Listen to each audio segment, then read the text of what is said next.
go live. And I think we're live. So we'll just wait for people to come in and see if they can hear us. This sounds good. I'll pull up the stream on my end and see if I can I'll let hear it at everyone all. know the Star Wars stream is live. Anyone in the chat, if you can hear us, let us know. If you can't hear us, then I guess we'll find out anyway in a minute or two.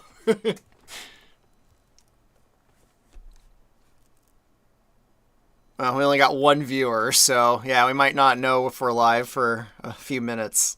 No one's coming into the stream yet.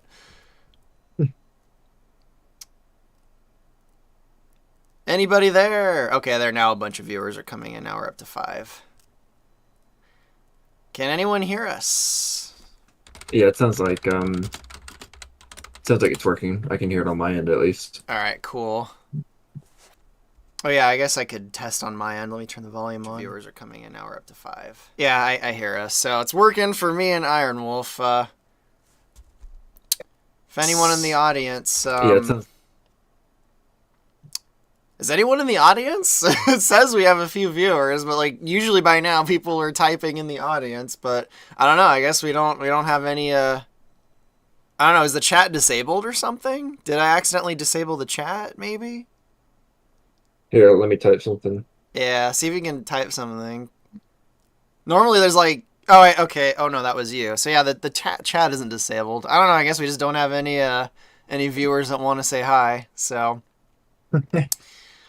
I Let's mean, try. I won't be too surprised because, like I said, I think like 2 months ago, I did a Star Trek stream with Jero, and only like 3 people showed up. I don't know. This might be a topic that my audience isn't too interested in, but I had a Yeah. feeling more people in my audience would be interested in a Star Wars thing than Star Trek. But I don't know. I guess we'll find out. Yeah, we'll see. So I think I'm gonna start talking. hello audience if you're there. I don't know if anyone's there, but if you are, hello and welcome to the Ice Cream stream number 4, where the main topic today is going to be Star Wars. And as the Oh description boy. said, it's the second most controversial topic that's ever plagued our civilization, right after Zelda. So I don't know. Do you where do you want to start? There's a bajillion places to start with Star Wars because it's what, almost 50 years old now. Almost. I mean, let me think. Yeah, like 2 or 3 years. I think it'll be 1977. yeah. So 2 or 3 years, it's gonna be 50 years old, half a Wow, century, almost that's as old as crazy. Star Trek. Star Star Trek, very old, Yeah, but Star Trek's I think 11 years older. It's at least a decade older, at least, yeah. but But I suppose we can start with the Ahsoka show since that just finished last night. We can start with that and then branch out from there. yeah. I guess yeah. I've watched the Ahsoka show. I watched the last episode last night, and I guess what are your thoughts on the Ahsoka show? Is it good? Is it bad? Is it neither or both? Or is it Star Wars or more fan fiction? I think it's very Star Warsy. It has a lot of classic Star Wars themes and elements to it that I think a lot of things in modern Star Wars kind of lack. Um, there are a lot of like cinematography things, such as like there were a lot of references and callbacks to like old like 1950s, 1960s Japanese like samurai movies I in did Ahsoka notice that I that. noticed. I definitely There's noticed that. Yeah, it would be you would have to be very unaware to not notice all the samurai elements in Ahsoka, and that's a big. I really like that because the like 1950 like the black and white old samurai movies were like a big inspiration for George Lucas when he was making the original trilogy. So I really like that kind of callback to um old Japanese films. I like that a lot. I think that the pacing was pretty decent. A big complaint I've had with a lot of the Disney Star Wars shows is the pacing. Like Mandalorian, the pacing has felt super weird. Um, I Especially really with didn't the like the third pacing. season. Yeah, the pacing of the third season was just awful. I couldn't even I finish the third season. Yeah, the third season was it was pretty painful. It just honestly, so actually part of what made the third season so bad was actually the Book of Boba Fett, because the only reason the Book of Boba Fett was even made was because they needed an extra year to make season three of The Mandalorian. And Disney executives were like, what are you talking about? Like, we need Mandalorian related content every year. So they just made Book of Boba Fett on the fly. And they put a lot of things that were supposed to be in season three of The Mandalorian in the Book of Boba Fett. So I it definitely just got that like vibe. yeah, like Book of Boba Fett's basically like Mandalorian season 2.5, and it's like it just feels weird. And because of Boba Fett, it takes away from the Boba Fett story, which had an interesting start, but then it flopped, and then it like kind of also took away from season three of Mandalorian, because season three Mandalorian was just kind of like all over the place because they had done things, and like part of it was in Boba Fett, part of it was in season three, and it was just it was weird. It was very weird. Yeah, the third season of Mandalorian was. I couldn't even finish it. I think I made it 3 or 4 episodes. I made it to the episode before the Jack Black one, which maybe I should go watch that one because when I heard about that, I'm like, man, I should have stayed just to see how insane it got. But I was just so fucking bored. And to me, like, the sign that a show is doing something right is if I'm interested enough to, like, get to the end, even if it's not, like, the best show. And I guess, I'll give the Ahsoka show credit. I stayed with it to the end of the season. I was engaged enough to want to know what happened in the next episode, and I'm curious to know what happens in the second season. So it's doing something right. Yeah. Um, I still feel like there's something off about the show though that I can't really articulate. I think a big problem with Ahsoka, and this isn't a problem for me, but this is a problem I've noticed for like a lot of people, is that Ahsoka is basically like Star Wars Rebels season five, and a Yeah, lot of people didn't watch Rebels, so I there's a think lot of I'd context that people may be missing. I think I'd mentioned this to you a week or two ago.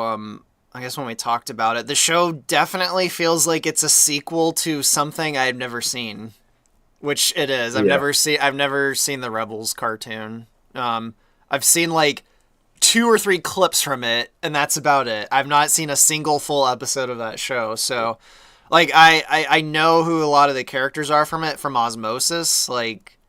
hmm Like I've seen images of like Sabine and Ezra or whatever. And, like, but I don't know like any real details about them at all.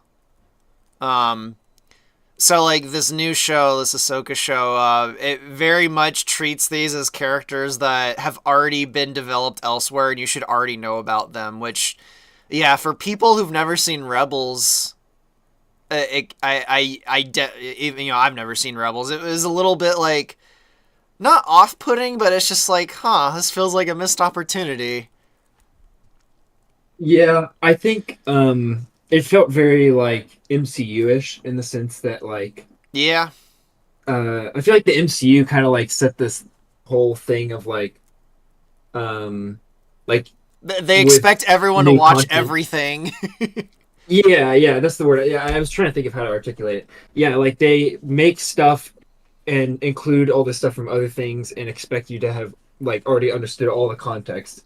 When it's like, no, that's not always how people watch things. Sometimes people watch this and then they watch this. My dad is kind of a big victim of that. He like watches bits and pieces of like Star Wars and Marvel, and then when new things comes out, he's like, "What the heck is this? Like, what's going on?" And I'll have Yeah, to like like explain it. I know that most of their intended target audience is children who have lots of free time, but even if like something is the best thing ever, like let's just say hypothetically like all the Marvel stuff and all the Star Wars stuff is like the best show ever.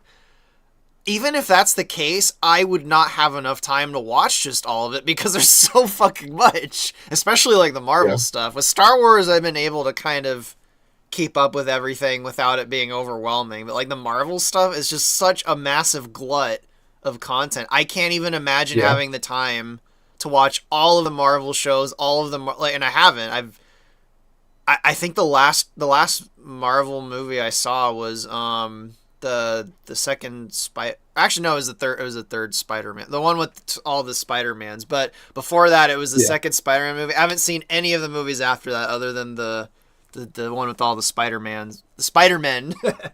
But Well, so like I, I get, and again, I get that their target audience is kids who probably have the free time to watch fucking everything, but I do think most of their audience is not children. I think most of their audience is actually man children, but if I'm allowed to be a little bit rude. I think yeah, I think their target audience um is a little bit older than maybe like what George Lucas had originally wanted. Because I Yeah. know Dave Filoni, he kind of puts a lot more mature things in his shows sometimes. But yeah, I definitely think that Star Wars is a lot easier to follow than Marvel because it's like you're comparing like 6 movies in like the Clone Wars and then maybe Rebels to like almost 20 movies in Marvel, you know what I mean? Like and Yeah. Marvel has way more characters too that Yep. like confuses and confuzzles everything. Star Wars, it's like, okay, we all know who Anakin Skywalker is. We all know who Obi-Wan Kenobi is, you know. We know who a lot of these characters are and Yeah, I agree with you with like yeah, like Anakin and Obi-Wan, like even people who've never seen Star Wars know who at least who Obi-Wan is. But I'm talking about I guess I'm talking about like the main characters of this show, like Sabine. hmm Like I have a feeling most people don't know who the hell Sabine was before the show was made. Or even Ahsoka, like, and Ahsoka is a character I am familiar with because I did see the old, the I haven't seen all of it, but I have watched the Clone Wars, so I do know a bit about her. Um, but yeah, this new show it very much treats the audience as like, oh yeah, you guys watch Rebels, you know who Sabine is, so we're not gonna bother like hmm setting her up or anything. We're just gonna throw you into the show expecting you to know who like Sabine is or who Ezra is. Like I can imagine someone who's never seen Rebels and who's never heard of these two characters, and like the thrust of the show is, oh, she's trying to find Ezra and meet up with him again, and then they meet each other, and then it just falls flat for them. Like I can imagine that completely, and it kind of fell flat for me honestly because I didn't really know much about either of the characters. Right. It's like I get the feeling that this is supposed to be like a pretty important, moment for these two characters that haven't seen each other in a supposedly long time, and I know almost nothing about Sabine, and I know absolutely nothing about this Ezra guy, and hmm I feel like that could be mediated with some of the acting. I guess I would critique like some of the acting, like they don't like if Sabine and Ezra meet each other and they're like really emotional and you like really get the sense through their emotions that this is like an important reunion, but I didn't really get that at all. hmm So I guess my opinion of the show is like it's engaging enough that I watched it all and I will continue to watch it, but there's something missing. So it's kind of like this honestly, this day and age, the bar is so low that's like a big compliment. There's so many shows I've started that I can't get through because they just suck. Like with Star Trek, hmm I started Discovery. I watched like 4 or 5 episodes and I bailed out. I couldn't finish it. Basically, any Star Trek show, like Star Trek Picard, I got like 3 or 4 episodes in and I fucking bailed out. Mandalorian season 3, I made it 3 or 4 episodes in and I bailed out. So,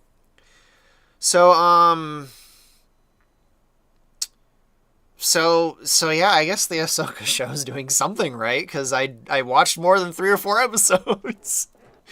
Yeah.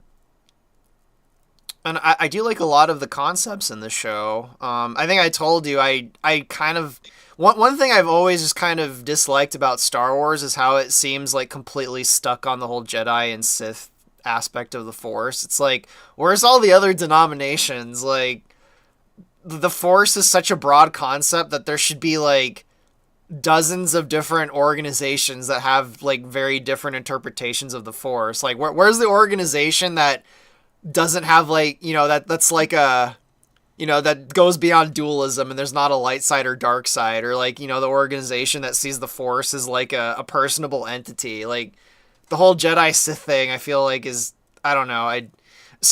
Anyway, the point is the show seems to like, the Night Sisters are in it. I've always liked the Night Sisters because they are like this other group that, studies the Force, so to speak, but they're not like Jedi or Sith. They kind of have like a different interpretation of it. They almost it's almost like, they're witches. It's almost like the Force is a set of spells, or they see it, in the way like a medieval wizard might, where or not a medieval wizard, like like a Techne wizard might, where it's like a set of formulas or whatever that you can kind of tap into, and then and then the Baylan's talking about, the I assume related to the freaking statues or whatever. I don't know. The point is, it seems like the show is kind of actually getting away from the Jedi and the Sith, and it's kind of, it's in a whole nother galaxy. It's like, Yeah. I don't know, maybe we'll finally see different interpretations of the Force, which is something I'm interested in. And I think that's what makes, and that leads exactly to what I wanted to talk about next, which was probably the most engaging aspect of the show for me, which is Baylan Skoll. I think his character is just it's so intriguing. I feel so bad that Ray Stevenson passed away like right after the Yep. show was I was finished. gonna say, I think since Darth Vader, he might be the most interesting Star Wars villain. Well, other than Thrawn, but I guess we'll get to him because I have a few things to say about him. But as far as like a new villain that Star Wars introduced, I liked him, and I think a lot of it has to do with the actor. And I don't know what the fuck they're gonna do now that the actor's dead. I Yeah, I actually don't had a know feeling how. they were gonna kill the character, and I'm like, wow, that would have been a waste of a character. But the character survived, but the actor didn't. So, Yeah, um, and like the way that the show ended too with him. Spoiler, by the way, to anybody. I'm going to be talking about so yeah, spoilers here. spoilers. I guess the first part of the stream is about the new Ahsoka show, so spoilers. Um, the scene at the end with him standing on the statue of the father from the Mortis, the Mortis Force gods. I don't know if you remember them from the Clone Wars, I but that actually scene, am. Yeah, I do remember them. I don't like yeah, them. that scene to me is like it opens up so many doors and like routes that they could go with his character and just like Star Wars in general. Um, and it makes me so sad because I'm like, oh my gosh, what are they going to do? They're going to recast him? They're going to deep fake? Like, what the heck are they going to do? And like, how is that going to live up to, you know, how well he did this character? Because he is one of the most interesting characters to me. He's just has such a unique take on the Force.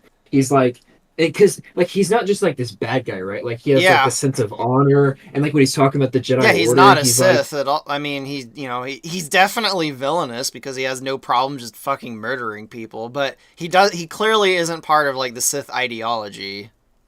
oh yeah, and And I don't think he Colin, hates the Jedi either. He just feels like they completely fucked up. yeah, do you remember he had a line where I think it was where Morgan Elsbeth asked him like, "Do you miss the Jedi?" And he is like, "I miss the They missed idea the of it, but idea of not it. the Yeah, truth." exactly. Like Yeah, he's see, that's the stuff that's that so was missing from like almost all the other characters. Like just you do get a yes, good sense of what, even though because you don't really learn much about him at all, but you really do get a sense of what he's about, and he's not in the show much either. So they, for some reason, they pulled it off with him, unlike some of the other characters in the show. But Wolfwind in the audience mentioned alchemist is the word you were looking for. Yes, that's actually, that's, yeah, the Night Sisters. very There's much an element of optimistic. alchemy to the way they perceive the Force, which is interesting to me. It's very different than the Jedi and Sith, where the Jedi and the Sith, they very much see it as like almost like some kind of cosmic energy. Energy might not be the right word, but some Like kind this of, psionic. yeah, like maybe not even psi. It's I want to go into Taoism to explain it, but you can't really explain the Tao, so it's kind of something Yeah, like that. But so yeah, I kind of like I like the Night Sisters. Not, I don't necessarily like the Night Sisters themselves. I guess kind of like Baylan's like, I like the idea of the the Jedi. I like the idea of the Night Sisters. I like that they're this other group of Force users that seem to have a very different interpretation of what the Force actually is. And I feel like there needs to be way more of that in Star Wars. Yeah, I think so too. And I think, I mean, a lot of that comes from like the lore of just like the Jedi like pretty much absorbing or like getting rid of any like other big force group with it, Yeah. and like abducting children and doing all this other like messed up stuff. And I'm fine with Um, that concept. I guess the point I'm trying to make is that the Jedi have fallen and they can't really enforce that anymore. So like yeah, like all these Force cults should be like springing up all over the galaxy, like and under the nose of the Empire. well, I feel like now that the Empire is gone, we're gonna see a lot more of that, and I think Baylan is kind of like the first, I guess, start of that because under the Empire, right, the Force was basically like illegal, and Force Oh users yeah, I were was captured outlawed. and abducted, and brainwashed into becoming Inquisitors and that sort of thing. Um, Which, speaking of Inquisitors, they completely wasted the Inquisitor in the show. I don't even think oh, he had like Marok, one line of yeah, dialogue. They Darth Mauled him. yeah, he had one line of dialogue, Oh and yeah, he died in like episode he three had or like four. they're in the forest or something like that, and he gets killed. Yeah, Was it and even a he? I don't know. I mean, well, it was implied that he was like a Night Sister zombie or Yeah, something because of that's the kind of like the the vibe green I mist. got, that he was one of their zombies. Because If when that's the case, then he's probably not dead. But well, it's because when Ahsoka like cut his stomach, like the green mist of like the Night Sister yeah, magic kind of came out of him. So it's like, oh, okay, because that's how it worked in the Clone Wars. So yeah. um, but he was really cool, and he had like this strange attachment with Shin and Baylan, which they didn't really explain, which I really would have liked to see because like when he died, like Shin Hati was like visibly like very upset, and I was like, oh shit, like what's the like story between them, you know? Maybe they're related. I don't know. Maybe we'll find out, but we'll probably never find out. Or it'll be in some book in 5 years, like some obscure book. They'll go into the details, or a comic or something. Yeah, Um, but yeah. As far as the subject of like what I would do with Baylan, like if I was suddenly put in charge of the second season and I had the unfortunate task of recasting friggin' Baylan Skoll, which what I guess what I would do, and it depends on what they're planning for his character, but I would have him like in between seasons. Like you can even have like a flashback scene of it at the start of the second season. Like he gets fucked up by like the Force or something, and he's like, I don't know. I would do something pretty radical with him, like make him like I don't know, like his flesh is falling off or something, or basically something to make him physically damaged, so that you can get away with him looking a little bit different from the original actor, and also something that maybe you could put a filter on the voice if you can't find an actor that can replicate his voice. Or just do it like in the olden days, like with Stargate, you just recast Kurt Russell, and I don't know, just deal with the fact that they look and sound nothing alike. just pretend they're the same person. Just pretend, yeah, pretend they're the same person. I think what just because I think what just makes it hard is like he was probably like the best actor in the show. He He did a really kind of good job. carried Yeah. he carried the show with like the little bits he was in it. My favorite moment in the whole show was his little brief confrontation with my second favorite moment was his little brief confrontation with Ahsoka. Yeah. Um, so yeah, that's kind of depressing that it is depressing that he passed away. But I don't know, maybe they'll find a really good actor that sounds and looks like him, or they'll do something like my idea, where they fuck him up physically in between seasons so they can get away with him looking a bit different. Yeah. Which, on the subject of replacing a dead actor for a role, I'm going way off tangent here, but I've always been annoyed that in the third Batman movie they didn't have. I know Heath Ledger passed away. There was an Yeah. actor that could have perfectly pulled him off, and it was the actor that he was inspired by for that performance. It's fucking Tom Waits. They could have easily gotten Tom Waits to be him in the third Batman movie, and I've always been annoyed at that. Anyway, I've sorry, just that was my little I've Batman never known tangent. that. No, you're good. Anyway, back to Star Wars. So, what is your opinion on Thrawn? Let me hear what you have to say about Thrawn. Um, where do I begin? I think okay. I guess I'll give my opinion on how I've perceived Thrawn before the show. Hmm. And I think I've told you this. So I guess this is for the sake of the audience. To me, Thrawn is a Star Trek villain in the wrong universe. In fact, in the Discord before the stream started, the topic kind of came up, and it kind of hit me that Thrawn is basically Picard from Star Trek, but evil. Villain, Well, maybe not right? even evil. Yeah, not even exactly evil, but Picard working for the wrong government. It's like an he antagonist, Picard. like Thrawn is the kind of character who, if he could win a fight without actually fighting, he would. Like he's the he would yeah, he basically, if he can avoid a fight, he would. He's not like he's not the kind of guy who purposely gets into fights and wars. Like if he can find a way to diplomatically resolve a situation and get what he wants, he'll compromise and he will. He's basically a diplomat. He's honestly too good for Star Wars. He's always kind of been like, in my opinion, like arguably the best villain in Star Wars. Just even Yeah, all I, the I stuff with the agree. Timothy Zahn books He, in the he's '90s. he's definitely the most interesting villain. Because he's so different from a lot of the other villains who are basically like psychopathic warlords and power hungry like most of the villains in Star Wars they are just evil, or They're just they they're purely, they're they're they're psychopaths. yeah, they're just like pure Um, evil, like evil space wizards, and that's there's no duality. There's no black and white, or yeah, it's just all despite black the and white. fact There's that no gray Thrawn, area. yeah, despite the fact that Thrawn is basically a blue dark elf, like he's more human than most Star Wars villains that are humans. So Um, that's kind of been okay. my perception of him since I discovered him in the '90s. Actually, no, I didn't discover him in the '90s because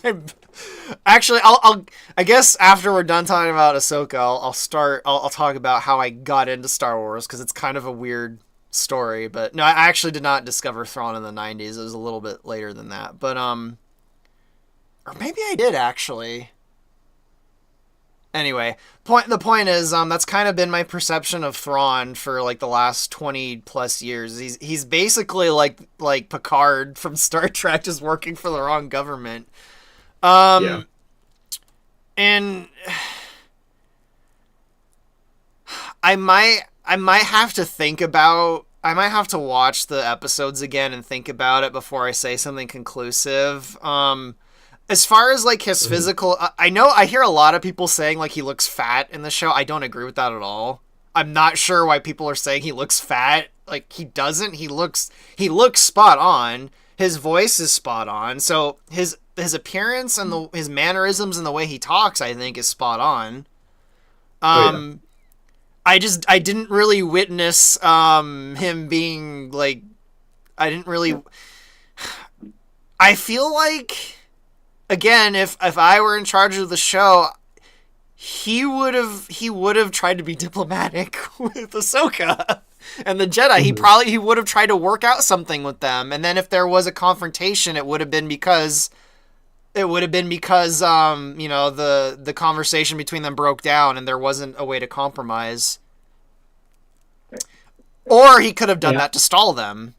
If he might have never intended to compromise with them. He could have been like, look, we can work this out. He could have deceived them and been like, look, I'm not interested in returning to the galaxy. I'm interested in spearheading a new empire here. There. I just I don't know. I I think feel sorry. What? Sorry. Go on. What?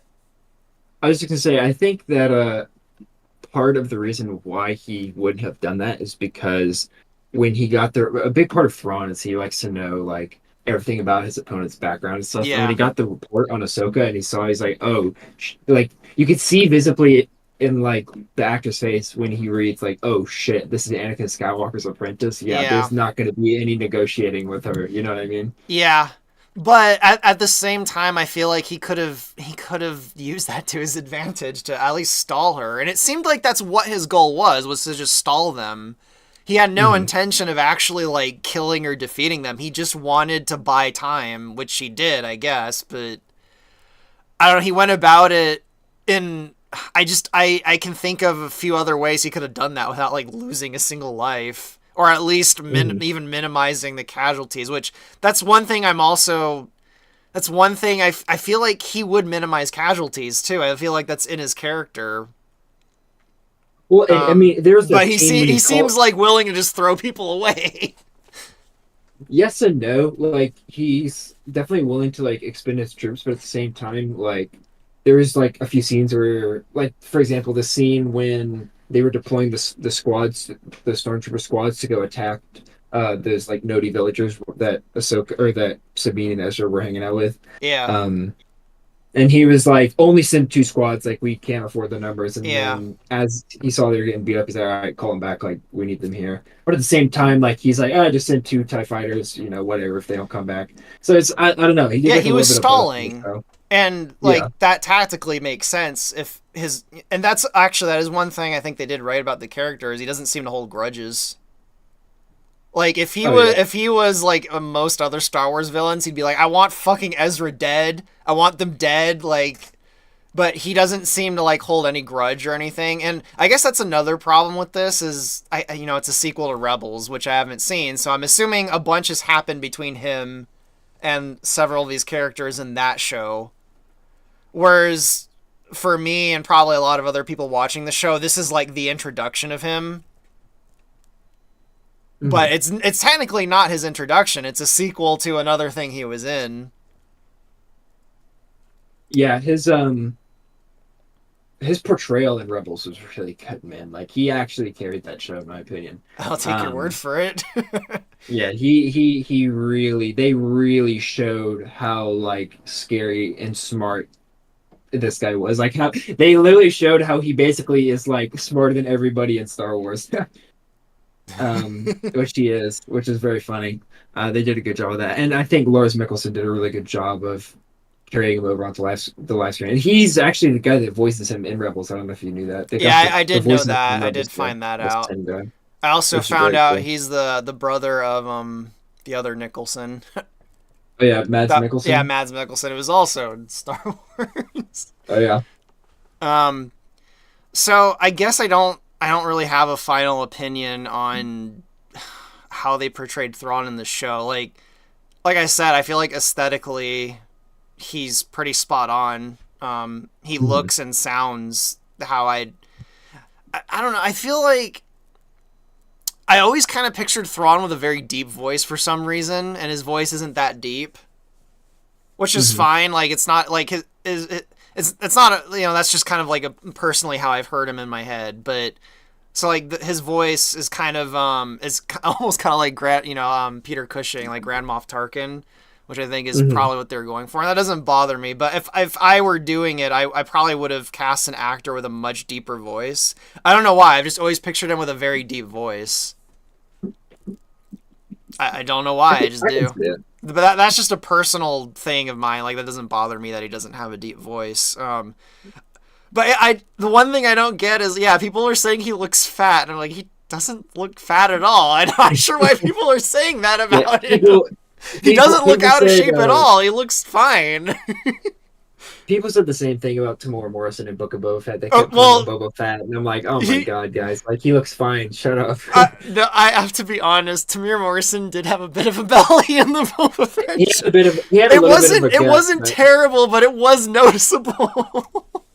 yeah, I don't know. For me, like it didn't like once people started making it a thing and started like pointing it out, it was like okay, like it's it didn't bother me before, you know what I mean?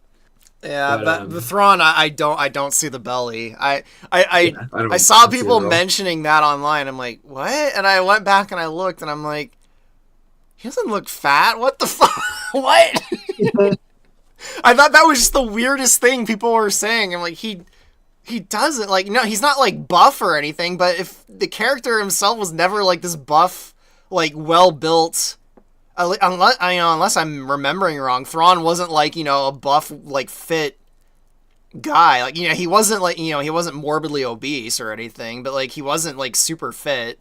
But in the show, he's not fat at all. I don't know why people are saying that. It's so weird. Well, Thrawn actually a big in Rebels they kind of show this, but he actually does try to stay in shape because he has this whole philosophy of like, a sharp body leads to a sharp mind, and he there's a bunch of scenes in Rebels where he's like doing like this martial arts sparring with these droids that he keeps in his like residence area, and he's like really big on fitness, but he's not like some jacked like super fighter. He just like In the he Rebels exercises. show, did he have the anti-force lizards or whatever they're called? The That's what they called. Yamasari, I think is Yeah, what they're called. yeah. Does he He have did not. those? He had the skeleton of one like on his mantelpiece, but he didn't actually have one. No. I wonder if they're Um, gonna bring those in.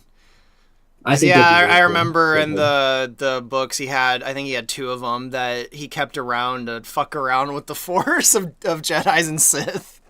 yeah, I think maybe that might be something he looks into now that he's because he had the line where he in the latest episode I think where he was talking about how he fell prey to like the heroism of Jedi. I Yeah, wonder if that means like he's like never gonna underestimate a Jedi again, and maybe he'll get a Yamasari so that he'll do he'll that get again. Jedi kryptonite. Yeah, All he that needs would to be do is very cool. hire Saruk, which his species has fought. So Yeah. yeah, no, Um, if it wasn't obvious, I'm pretty well informed on Thrawn and his species and all this, all the stuff going. Like I very much like the Chiss and all their freaking wars with the Killiks and the Siruk and everything. That to me is always. I'm more interested in that than even Thrawn, I guess. I like their whole area of the galaxy that the Star Wars never really delves into. yeah, the unknown regions are like one of the best parts of Star Wars, in my opinion. Yeah, like three of my favorite species in Star Wars are from there: the Chiss, the Saruk, and the Killiks. That's why I'm really glad that they're doing this like extra galactic stuff because the known galaxy is just so like dull at this point. Like we can only go to Kashyyyk, Tatooine, and Coruscant so many times. You know what I mean? Well, It's like the thing is they could make it interesting. Like a galaxy's fucking huge. Like they're. I mean, don't get me wrong. I'm fine that they went to a whole new galaxy. Like that's interesting to me, but I feel like if there's still plenty they could do just in the host galaxy because galaxies are fucking huge. But it is kind of established that like most of the Star Wars galaxy has basically been kind of explored, except for the mhm. unknown regions or whatever. Um, but like they barely like done anything in like the where the corporate sector authority is. Like there's a lot of stuff in the like the Hapes consortium. There's a lot of stuff in the EU that they hasn't at best has had like cameos in Yeah, like fucking the corporate sector authority. They had a really brief cameo in fucking the Last Jedi. That's about they it. did. Which I don't know. I fucking recognize that. It's like the highlight of that dull movie is, hey, those are the corporate sector authority guard guys on Kanzobite. That was the highlight of that movie for me. I guess I Right. had a key jangling moment where the keys got my attention. Yeah. And there's a really obscure thing only like 10 people in the world know about. It was definitely one of those like cameos that you did not expect. Oh, someone brought it up in the comment section, and this was going to lead to my next topic regarding the Ahsoka show.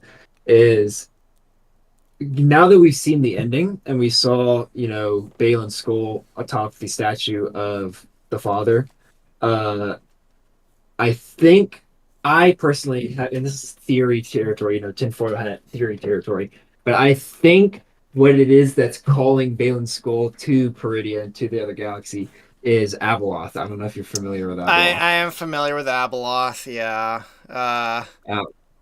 And I'm Uh, wondering if this is like their way of reintroducing her into the canon. That would be uh, something. if they do, I'll give it a chance, but I don't really like Abeloth that much. But Oh, really? Ultra Scarlet in the comments mentioned wasn't the corporate sector authority in Andor. Yes, they were, and they were fucking awesome in that show. And I honestly, it's kind of weird, but I think Andor probably is like the best of these shows I've seen, which is weird because I was kind of bored watching it. Oh, we'll definitely have to talk about Andor because I have a lot to say about Andor, this I show. think, okay, in terms of actual quality, I think Andor is probably the highest quality, like as far as like writing and like the things going on in it. I was kind of bored watching it though. But I Mhm. guess like this show, I got through the whole thing. I wanted to know what happened in the next episode, and I'm if they make a second season, I'll watch it. But yes, the corporate sector authority was in Andor. I think they basically were the villains of the first few episodes. Um, Yeah, and yeah, I've always liked the corporate sector authority. I don't know why. I just they feel like something out of fucking RoboCop, just in Star Wars. yeah. um, I will but say Andor definitely was like one of the best things we've ever gotten to look at Star Wars from the lens of, oh, the best look at Star Wars away from Force users, you know what I mean? yeah, We get to see what the actual galaxy is like and I what the feel actual like people are going through. that show actually has the same as far as like the negative aspect of that show for me is actually the same problem I had with Ahsoka, which is I guess I guess I'll segue this back to Ahsoka. I think my biggest problem with the Ahsoka show is Ahsoka herself. I feel like my favorite moment in the Ahsoka show is I think it's the fifth episode. It's when they're going in the whales and they're about to jump to the galaxy, and then the Hu Yang is just like, oh, we don't even know if we're going to the right place, and then Ahsoka's like, yeah, I don't know, and she's like, the way she reacts there, where she actually is expressing emotion, I'm like, that's what the show fucking needs, like more of that. But most of the show, and I get it, she's a Jedi, and this is a problem. This problem goes back to George Lucas, where he decided Jedi's are boring, emotionless, like blank slate planks or whatever. So I get that she's a Jedi, and she probably suppresses all of her emotions, but I don't know. I feel like she falls really flat in most of the show. But that I, one moment when she's just like, I don't know if we're going to the right place. I'm just like it's like that little spark in me just like lit up. I'm like, oh, that's what the show needs, more of that. Just, I think the another scene that you may have missed it. I don't know if you remember when she reunites with Ezra and she's like, yeah, "Oh, no, like I no, miss yeah, and seeing she you," has like a smile on her face, like and she actually laughs in that scene yeah, too. like but the show needed more. Like I don't know, like, and I seem to remember her from the Clone Wars show. Like she expressed emotion and stuff. Like Yeah, so, I don't know. I feel like, and I don't even necessarily mean happiness. I mean even like anger and like just the range of emotions. I feel like okay. I think Let me reframe this. If she's going to be the main character of if someone's going to be the main character of a show, I feel like they need to express a range of emotions. It's really hard to do something where the main character is like a robot with no emotions. It can be done, but even like fucking Wall-E, a movie about a robot, they have emotions. A character like Ahsoka that doesn't have emotions, or even like in Star Trek, like Vulcan characters, although Vulcans do have emotions, they're better as side characters. I will say I think that part of the reason Ahsoka is this way is kind of like because I actually we talked about this, like I don't know if it was last week or week before, um, and I thought about that a little bit, and I really think that part of it comes from Ahsoka kind of just maturing, and now that she's older, she's like in her like early 40s in this show. I think she's just kind of like got this more like stoic demeanor about her because in Well, Rebels and in she very much acts like a, how George Lucas would have a Jedi be. Yeah, just like stoic and like stone, like emotionless. Mhm. So like again, I understand why they're probably portraying her that way, because that was kind of a rule of the Jedi. I think my problem is like that, and it's my problem with the Jedi and the Star Wars prequels too. Like they're just like Samuel L. Jackson, one of the most like the fiercest actors ever. He's so fucking boring in those movies. He's Mhm. like just emotionless, and I feel like that's just kind of, I don't know, like as side characters, that's not that bad, but like this is like the Ahsoka's supposed to be like the main character of the show, and I feel like when she's reunited with Anakin, she hasn't seen him in what, like 30 years, and the last time she saw him, he was fucking, Darth Vader. So it's like I feel like if she encountered Anakin, she would at least like shed a tear maybe, but she's just like Anakin, like, and then just like she's not emotional at all. And like that, I feel like even a Jedi, like that would break their that would kind of like break their defenses. You're I don't talking know, about maybe I'm the wrong, but scene. You're talking about in the Ahsoka show when she sees Anakin, right? yeah, in the Yeah. the world between world, the bridge place or whatever, Hmm. the place I'm not sure what it's supposed to be, the afterlife, I Yeah. don't know. Um, so I I feel like think that was a missed opportunity. I think that the reason she was not more emotional there, um, I don't know. I feel like maybe some of it has to do with her maturing, but I mean, when she saw Anakin last, he was Darth Vader. She was very emotional in that scene. But I think that because she's been hanging out with Luke up until this point. I think she's kind of like been able to like cope with a lot of her Anakin emotion related emotions through Luke. You know what I mean? Yeah. But I don't know. That's just me. Um, Yeah, I but guess yeah, I guess maybe it sounds a bit egotistical of me. I guess I'm just kind of thinking of like if I was in the position of like doing something with the character. That's what I basically I would lean heavily into the fact of the Jedi aren't around anymore, and like she's kind of just lost. And I feel like her emotions would, if I was forced to stick with the Jedi rule of they have to be emotionless, boring monks, I would have it like she's been away from the Jedi for so long that she's kind of just she's lost.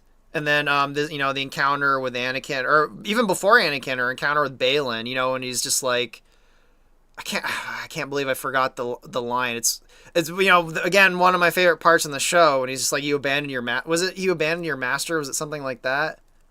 yeah, something like that. I know what you're talking about. I I don't feel remember the like she exact should line, have but I reacted know. to that at that point, but instead she's like, "Oh, we're not going to talk about my past." I'm like, no, please do. Like, this is the stuff the show needs.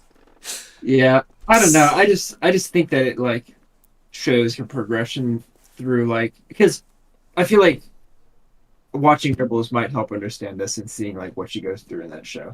Because Yeah. Well, again, I'm fully saying that this problem actually it technically isn't the show's fault. It goes back to George Lucas's whim, not maybe not whim, but his decision that the Jedi are like that. Um. maybe I might be a little biased because I'm like a big like uh a big simp for stoicism. So like when I see I stoic mean, I like characters, I'm kind stoicism of like too, I guess, very but biased towards them. But I guess I agree. no, It's just I know what you mean. it's hard for a stoic character that doesn't express much to be the character you're supposed to like relate to as like a main character of a show. I feel like they work better as side characters. Because Spock is very much like that in Star Trek. He's a stoic. I mean, every Mhm. now and again he lets his emotions slip through, but most of the time Spock is stoic, and it's the same thing with a lot of the other Vulcan characters, like Tuvok. And I don't know if you're familiar with Star Trek or Vulcans, but like Tuvok I'm is familiar enough. utterly emotionless for the entire show, but he's not the main character. He's a side character. He's not the character you're Hmm. supposed to relate to. Like he's and I feel like if they're gonna keep Ahsoka as like really stoic and just kind of like a bland monk, she shouldn't be the main character. And I have to be honest, I feel like Sabine's more of the main character in the show than Ahsoka. That was actually going to be my next point. Was I was going Yeah, to say, I is feel like the Ahsoka show should be really the called main Sabine, character? not Ahsoka. It really feels like she's the main character, not Ahsoka. It should just be called Rebels too, honestly. Yeah, it should just be Rebel Because I live mean, action Rebels. for me, honestly, a Sabine feels, even though the show is named after Ahsoka, like I feel like Sabine is just as much the main character as Ahsoka is, I would personally. say she feels, if it wasn't for the one episode that's all about Ahsoka when she's encountering Anakin or whatever, I would say that the show is misnamed because it really is like Sabine feels more like, I'm pretty sure she has more screen time than Ahsoka. She Um, might. I mean, if you aside from that one episode, she might. yeah, I think, yeah, I think she she doesn't express tons of emotion, but she definitely feels more emotional than Ahsoka. She So definitely feels she definitely feels a lot more human, especially like if you look at like the moments where, for example, like when Baylan's like, "I can give you what you want, just give me the star map," you know what I yeah, mean? And she like gives it to him because she like wants to see Ezra, and she like knows she fucked up, but she can't help herself because yeah, it's just yeah. Honestly, I feel like she's more of the main character than Ahsoka. So I guess I'm she saying feels a lot more if the relatable show to was her. renamed to Sabine, I probably wouldn't be so critical of Ahsoka. Hmm. And I definitely know it's not the actress that plays Ahsoka because I've seen her in tons of stuff, and she is very much capable of not being, a boring, stoic, tentacle monk. um, but yeah, yeah, I feel like yeah, in a show that's called Ahsoka and it's supposedly about Ahsoka, I feel like she was just a huge missed opportunity. And again, this might be my ego kind of seeping in, but I feel like I feel like if I was put in charge, I could have done something interesting with the character. I think I told you like a week or two ago. I really would have leaned in heavily to the notion that Ahsoka's flaw is she constantly runs away from everything, Hmm. and then she's forced to confront the fact that she basically has always run away from every cause that she could have become part of. And again, maybe the Rebel show addresses that, and I've never seen it. So, but because It, from what I know about Ahsoka, she's part of the Jedi, and then she ran away from the Jedi. She ran away from Anakin.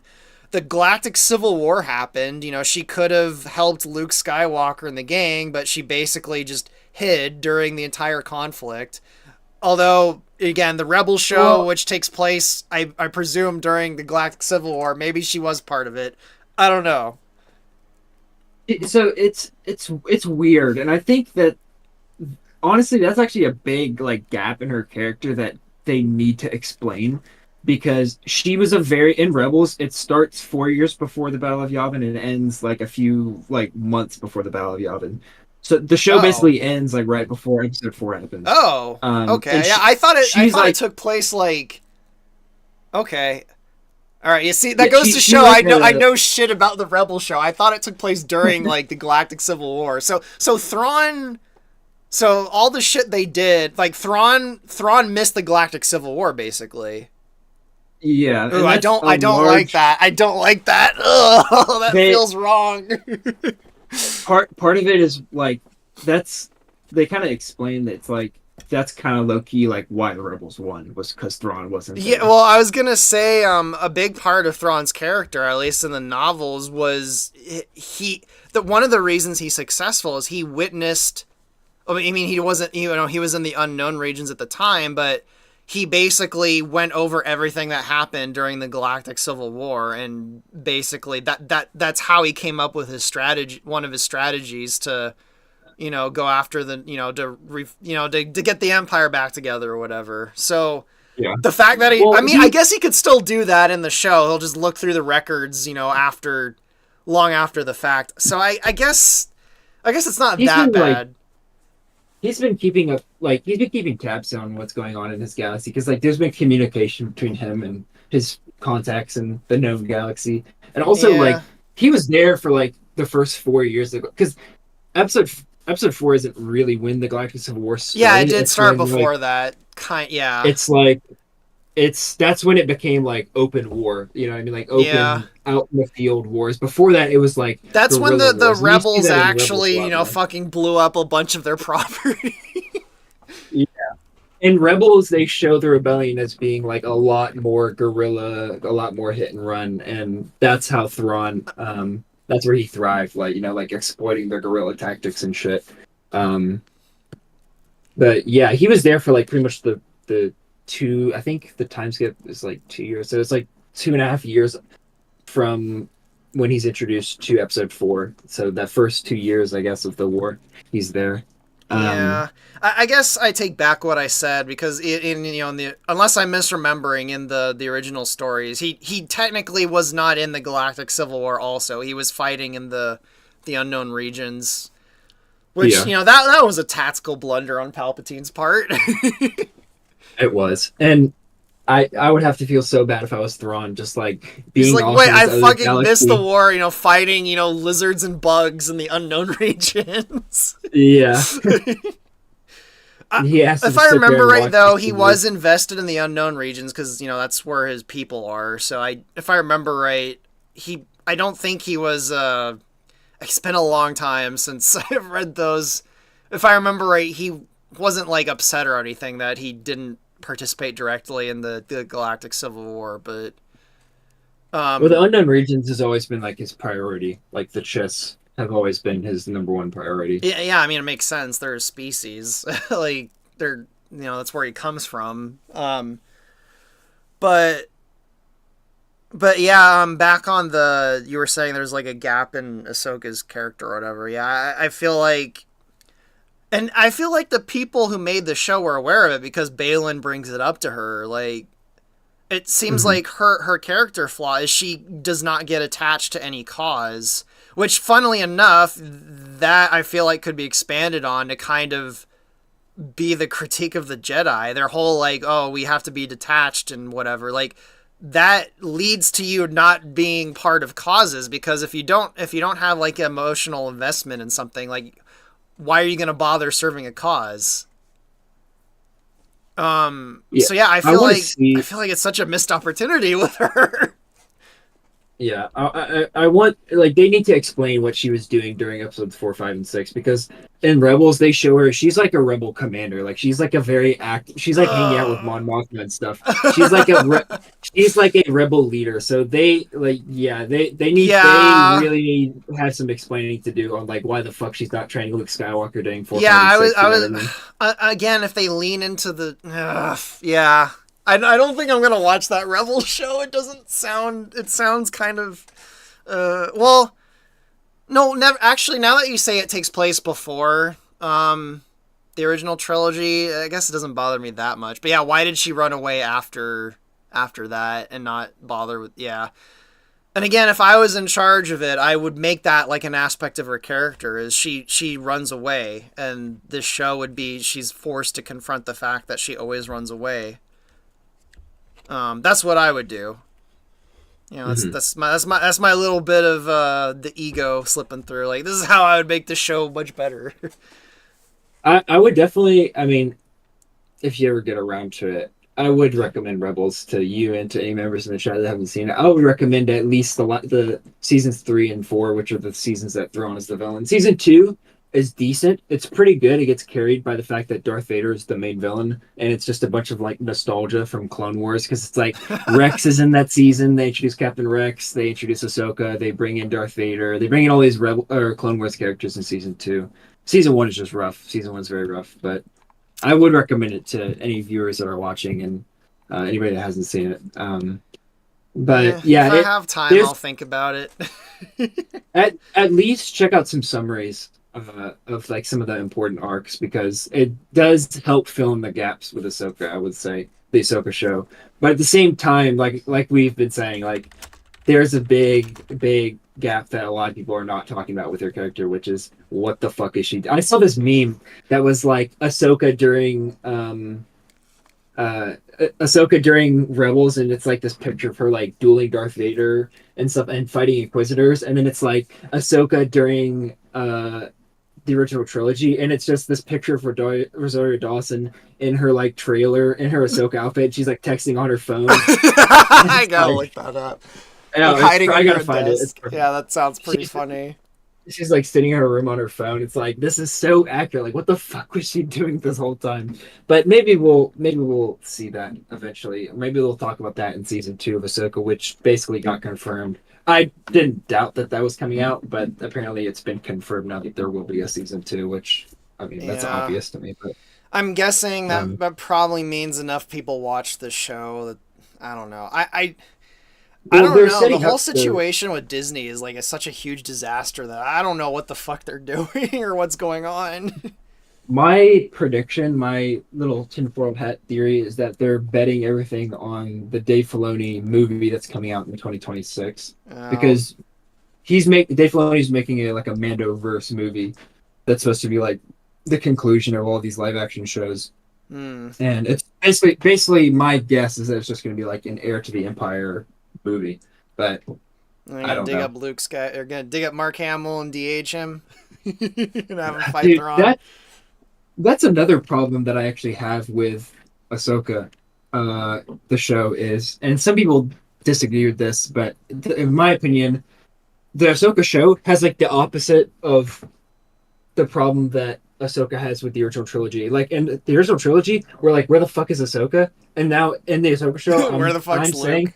where's Luke? Yeah, Yeah, like you feel like yeah, Luke would be answering this call. Like yep, he's like what? Like there's no way Luke would rather just sit on this like this forest planet building this stone Jedi temple that we see him in Book of Boba Fett. Like I feel like Luke Skywalker would be aware of what's going on. Like if Baylan Skoll can feel this like thing from another galaxy and Ahsoka can sense all these problems that are going on, like why the heck is Luke not there? You know what I mean? Like yep. that feels very weird to me.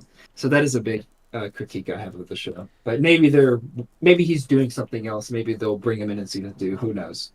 So I'm sure they'll dig him up sooner or later. Like you can't have a show about Thrawn waging a war against the galaxy and then Luke is just sitting on a planet. I guess you could.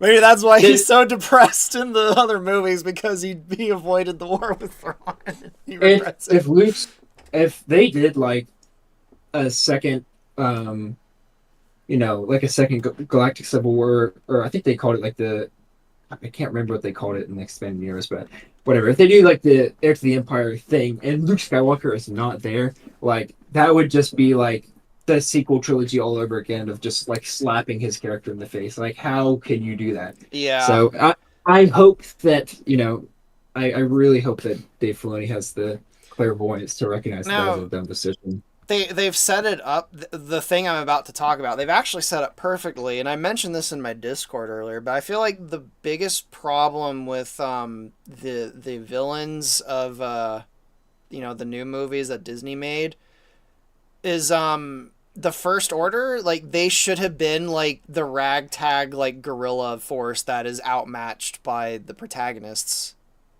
Yeah. but that's not. They were portrayed as like, oh, we got a biggerer Death Star and like a biggerer Super Star Destroyer. Oh, we have all the Star Destroyers, or like, no, they should have been like a guerrilla force that like straps bombs to civilian targets. I'm getting a little bit political there, I guess, but they should have been like the rebels. They should have been the underdogs that were sneaky, and the New Republic didn't know where they were, and they could strike at any time. And that's what a lot of people thought what they were going to be like before the movie came out, including Hmm. myself. I'm like, and that's kind of how, it's not exactly how, but that's kind of how the Imperial remnants were portrayed And the novels. in the novels, yeah, in the Heir to the Empire. Yeah. They're a bunch of petty warlords that all have their own little territories and they don't all get along, and they're basically fighting guerrilla wars against each other and the New Republic. And Thrawn is able to, Yeah. kind of unite them all, sort of. Um, so, and they've kind of set that up in the show. Like, Thrawn is an underdog. He has, like, a shitty Star Destroyer that's falling apart. He has barely any troops left. Even his Um, uniform is scuffed. He's got like little scuffs on yeah, his like, white they, they, uniform. they, they've, they've set the show up to where he's now basically the rebel. Yeah. But And I they have a and they've feeling done that's that. not what they're gonna do. I have a feeling in season 2 or 3 he's gonna, pull out an entire, armada of Star Destroyers and some super weapon and just blow up. Like, I have a feeling they're not going to do that because they can't help themselves. I think that they'll recognize that's stupid because Yeah, they've and I kind of hope set so up the because other. if Thrawn's the underdog, if he's outmatched and he has less resources than his enemy, it's the perfect opportunity to actually show like, hey, this guy is smart. He can fight a superior enemy. Yeah, And that's one and thing I was talking about this in my Discord earlier. A lot of sci-fi series seem to have this problem where like the threat, like always has to like every time there's a sequel or something, the threat always has to be bigger and betterer. And that's one hmm thing I've always liked about Star Trek is, when they introduce like a new enemy or a new threat, they're not necessarily more powerful than the previous one. In fact, one of the most famous Star Trek movies ever, The Wrath of Khan, the villain he's in a vastly inferior ship. The protagonist outmatch him and outpower him, but he's intelligent enough to like get the upper hand.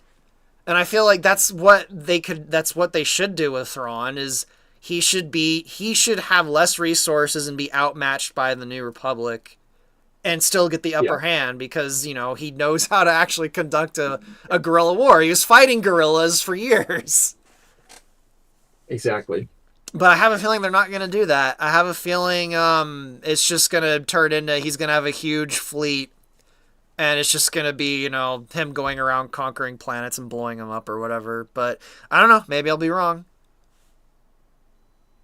We'll see, I I think guess, because apparently there's going to be a second season. I think the way and you that this is something that you probably wouldn't have seen because it was in the end of The Mandalorian season 3. The last two episodes actually do a really good job of conveying that the Imperial remnant is basically just like a bunch of guerrilla underground warlords because they have like this scene where Moff Gideon is in his hideout, which is this underground bunker on Mandalore, and he's like hiding out there, and he has like this meeting with these Imperial officers or these Imperial like admirals and moffs and stuff, and all their uniforms look like dirtied and Yeah, I scuffed, and they mean, look like they've been like that was the and case in the it's first two seasons too. In fact, that's one of the things I really liked, especially about the first season of The Mandalorian, is they made a single TIE fighter scary. yeah. Like like TIE fighters are basically like a giant joke in Star Wars. They're I they're mean they're it. like flies you swat away. But the one episode in the first season of Mandalorian, they made a single TIE fighter like this monstrous threat that he could barely keep up that Mando could barely keep up with, and that was kind of cool. Yeah. Although, to be fair, TIE fighters are basically just escape pods with guns, Yeah, man. they're Like escape pods with guns. those Yeah, things suck. but even in But the in and maybe it's just because people got so used to them, including myself. But in the first movie, like the Tie Fighters were still like they were designed by was it Ralph McQuarrie that designed them? I think it was Ralph yeah. McQuarrie. They were designed to be terrifying. Like they scream. They literally are Mhm. screaming. Like they were designed to be absolutely terrifying, and then they just became like a huge joke. But in that one episode of Mando, like when the Tie Fighter that Gideon's flying around, like they it actually feels like the Tie Fighter could kill Mando. Mhm.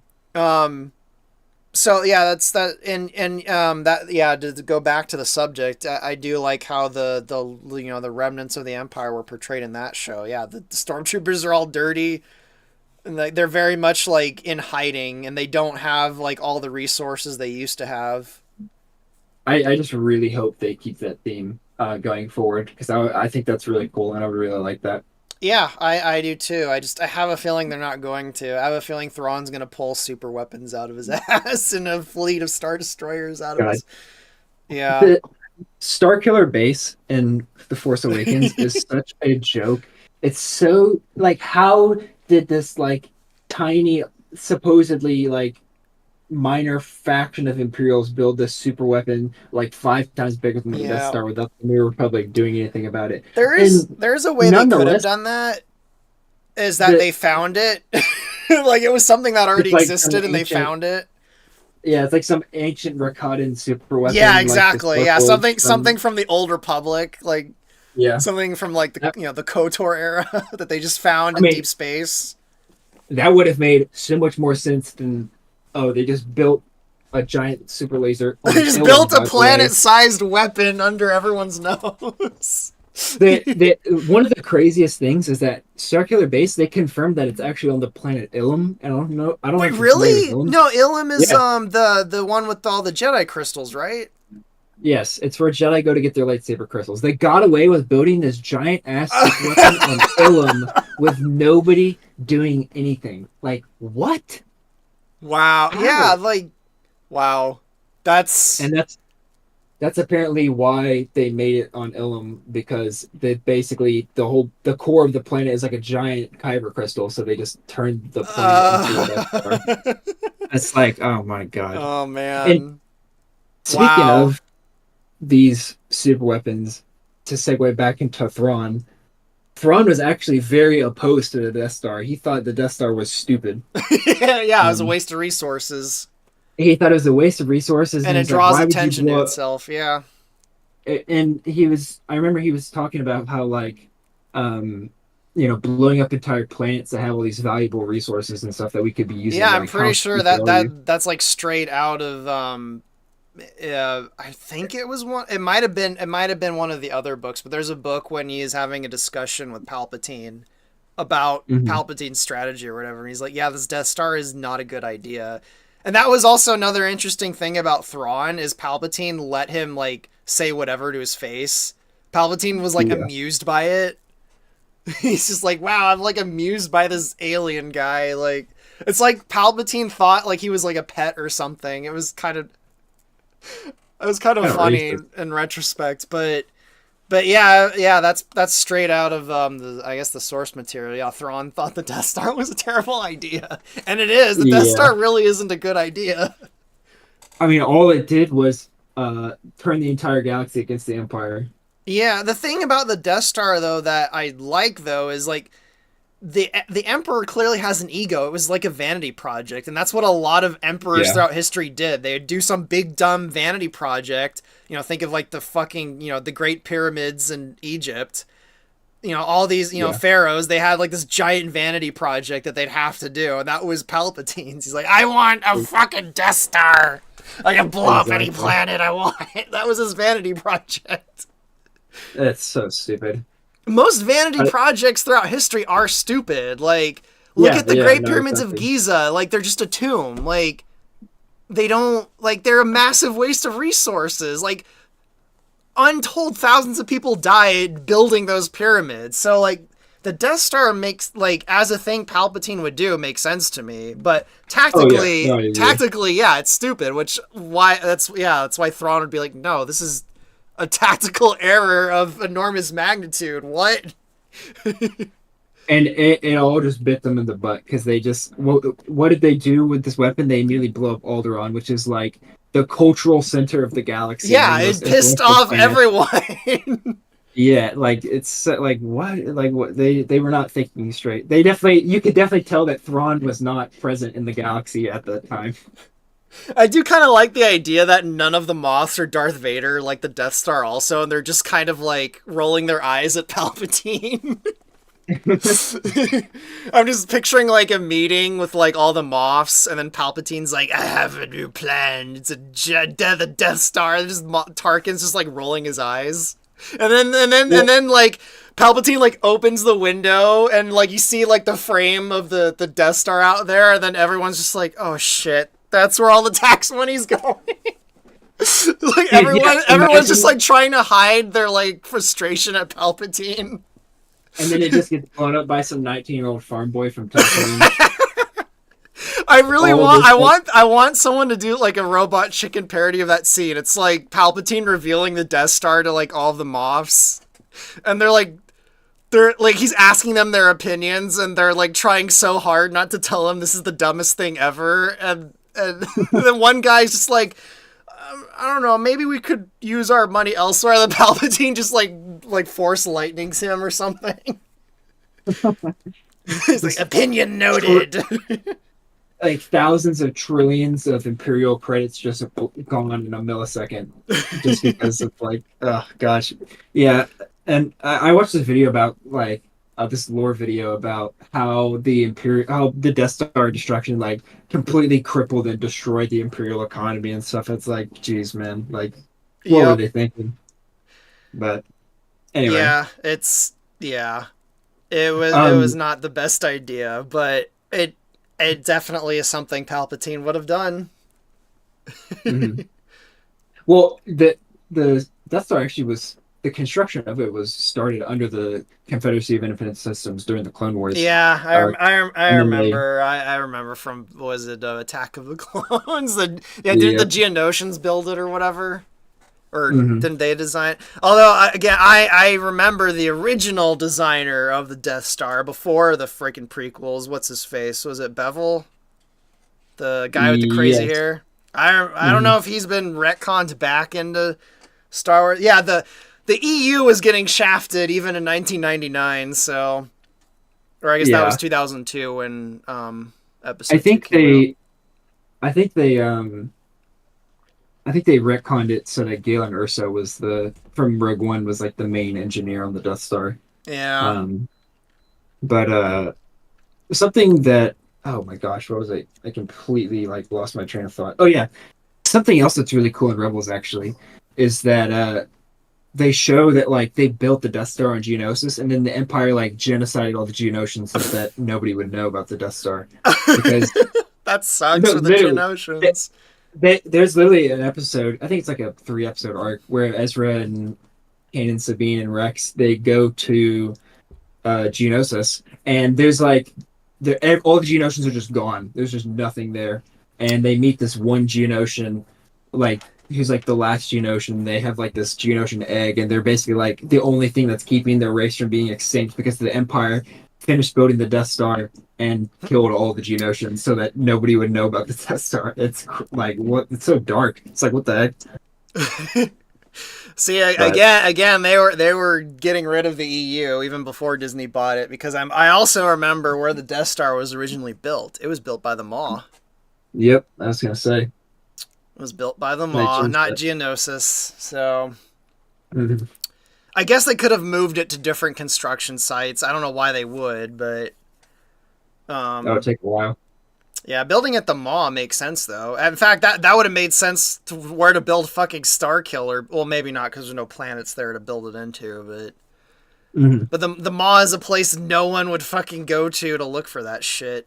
Um, Yeah. yeah, so yeah, that's I don't know if I don't know. Do I have anything else to say about Ahsoka, or do you have anything else to say about Ahsoka, or the Uh, show, or I guess the character too? Either or. about the show, not really. The only other thing I would talk about is Shin Hati, but we don't have to talk about her. Yeah, I don't. I don't know anything about her. I didn't. I don't even think I knew her name until like halfway through the series. So I don't really have any. I don't really have any strong feelings about the character. I don't know what her backstory is. I don't even think she Nobody has that knows. many lines. Yeah, no one knows. I guess she's another Boba Fett. Like, oh, here's this character with a kind of a cool design that no one knows shit about. Maybe we'll find out more in season two. Yeah, I think that she's definitely like a character that has a lot of potential, but we just don't know much about her right now. I only Yeah. bring her up because people all over the internet are like obsessed with her. Yeah. I mean, she could end up being awesome, or she could end up being terrible. They haven't really done anything with her. Yeah. I like I don't hate her, but I don't know enough about her to say like I like her. I'm very indifferent because I just don't really know much about her. But Mhm. I guess in the words of Rich Evans, the Ahsoka show, it's super okay. It's super okay. Like it's not terrible, but it's not like I don't know. It's fine. It's very watchable. Like I got to the end of it, and I will watch the second season when it comes out. But it's not like I don't know if I'll go back, and I don't know if in 20 years I'll go back and watch it again. Like it might be one of those things where I watch it once, and then maybe I'll watch clips from it now and again, for the rest of my life. But like I don't know if I'll in 20 years I'll go back down and watch it again like I do some. Well, I kind of got sick of all Star Wars. I don't really watch any of the other movies anymore. Yeah. um, so honestly, this day and age, that's probably like the highest compliment anything can get. Like it's worth watching once. Mm. I see a question in the chat. Sorry, I kind of ignored the chat there. I'm sorry, everyone. Let me go look through it. Lord of Creation asks, "What is your opinion on the new warship in the New Republic Navy and the Starhawk battleship?" The only new ship I noticed was the one at the beginning in the first episode that Baylan kind of wrecks. If I'm not sure if that's the one you're talking about, but I thought it was a fine design. It looked fine. It didn't really stand out to me as like super interesting, but it looked fine. I actually feel, and it's probably from the Rebel show, but I actually feel like Ahsoka's ship kind of stood out to me more as a design. Skeleton Belleton, yes, Andor did get mentioned. I got through the Andor show, and I think what I would say about it is it's the highest quality Star Wars thing that Disney's made. And I don't think it's my favorite though. Well, it might actually be. I don't really like a lot of the Disney Star Wars stuff, honestly. I no, I think I like the first two seasons of Mandalorian more than and Andor. I kind of liked that show, the first two seasons anyway. How about you? Is there any of the Disney Star Wars stuff that really stands out to you, or is it all kind of just meh? So I had mixed feelings when it comes to Disney Star Wars. I feel like Disney Star Wars either like hits the nail on the head or they completely drop the ball. There's no in between for There's like me no in personally. between. Yeah. I think like most of those shows that have come out since Disney acquired Star Wars, like the movies and the shows, they either for me are really good or just dog shit. Like I think Andor was really good. Mando season 1 and 2 was really good. Season 3, Mando was dog shit. 7, 8, and 9 were dog shit. I liked Solo a lot personally. I I was liked gonna Rogue say One. I thought I might have been a hipster, but I think of all the Disney Star Wars movies, my favorite one was the Solo movie. I also hold that opinion. I actually think Solo was like the diamond in the rough. Yeah. That was a movie I kind of avoided for a while because I heard it was so bad, and then it was just I just watched it like a year or two after it came out, and I'm like, you know what? I actually think that might have been better than the last. I think this was before the was it the oh I haven't even seen Rise of Skywalker yet, but I think this was like a little bit after the Last Jedi, or was it before? Mhm. I don't remember the It came out. timeline. It came out like right after the Last Jedi. Yeah, didn't it come out like 2 or 3 months after? Like the Last Jedi came out at Christmas, and Solo came out in like March or May. Like it was That like is right insane. after. It is insane. Did they make both of And those movies at the same time? I think they did because Jeez. like, I which mean, is they had the crazy to money me. to do it. I guess at the time it made sense, but This is why, because Solo bombed in the box office, and this is why I tell people that Solo is like underrated as fuck. Because everybody like complained about Solo. I've known some people that complained about Solo, and they went back and watched it, and they're like, "Oh, wait, this was actually pretty good." yeah, And the reason is, dude, yeah, I the know. Yep. months following the The Last Last Jedi, Jedi. Yep. that is probably the worst time for any Star Wars content to come out ever, because Yeah, everybody is so angry at Star Wars at that point. yeah. I do have a feeling. Yeah, if the Solo movie came out before the Last Jedi, it probably wouldn't. It probably would have done better financially at the very least. I know Yeah, a lot of first-watch Frozen fans like it. the feeling in the atmosphere after the Last Jedi was amazing in like the negative way. Like I could not believe like Yeah. even because I remember when like the Phantom Menace came out and everyone was just like kind of losing their minds like oh this is terrible, but it seemed like despite that everyone was still kind of like happy. Hmm. But when the Last Jedi came out, it's just like it really was just like oh it's all dead. Wow, it was like a giant like wake up. It was Like the Phantom Menace and the prequels, like they had a rough start, but they kind of recovered. Like with like I Revenge of the Sith was definitely really popular, and the Clone Wars was really popular. I definitely feel Um, like Revenge of the Sith is, in terms of quality, is the best of those three. My opinion of the prequels is they're extremely awkward movies. Like they are very they're awkward. really Yeah. awkward. Like it's kind of a meme I've heard thrown around, and I mean this in kind of a nice way, but the and the nicest way I possibly can. But the three prequel movies, they really feel like they were made by, like, with the mind of autism. Like there's a logic to them, like you can kind of see what they're trying to do. There's something just kind of eccentric or unusual about them that's like kind of,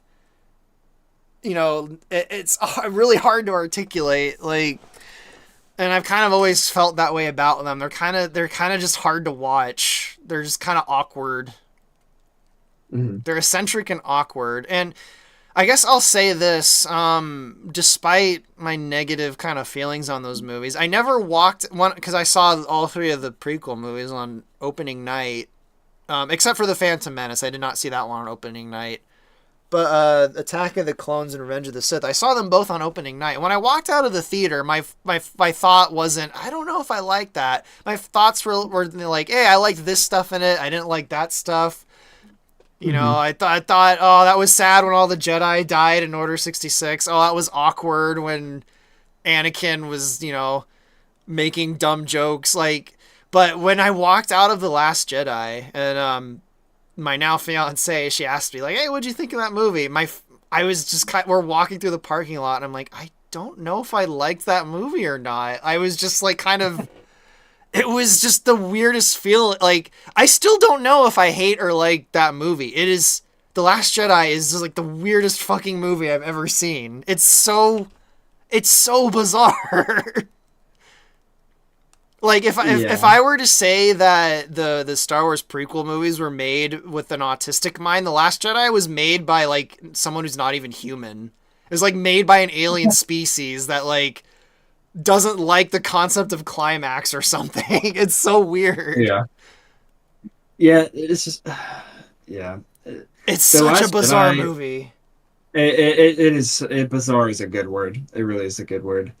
Um, It's like confusing. Like it's a movie where I can't get a sense of what the intention of things in it are. Like, is it trying to be funny? Like, is it like trying to make fun of Star Wars, or is it like lacking in self awareness and it's accidentally like making fun of itself? Like, it's it very almost felt like a strange in that parody. regard, because normally, like with any movie, I can kind of get a sense of what the people making it were trying to do, even if it like fails. Like even bad movies, I'm like, oh, like even like The Room, like the infamous Tommy Wiseau movie, like. You, even with that movie, you can kind of tell what he was trying to do, despite how terrible it is. With The Last Jedi, like I don't know. Like, and I've seen it twice. I watched it a second time, like years later. Like maybe if I see it again, maybe I'll like kind of figure out. Like I don't know what the intention with the movie was. It's so weird. And I've seen interviews with Ryan Johnson, and like it doesn't help. Like I don't know what's going on with the movies. Oh Like gosh. it's so weird.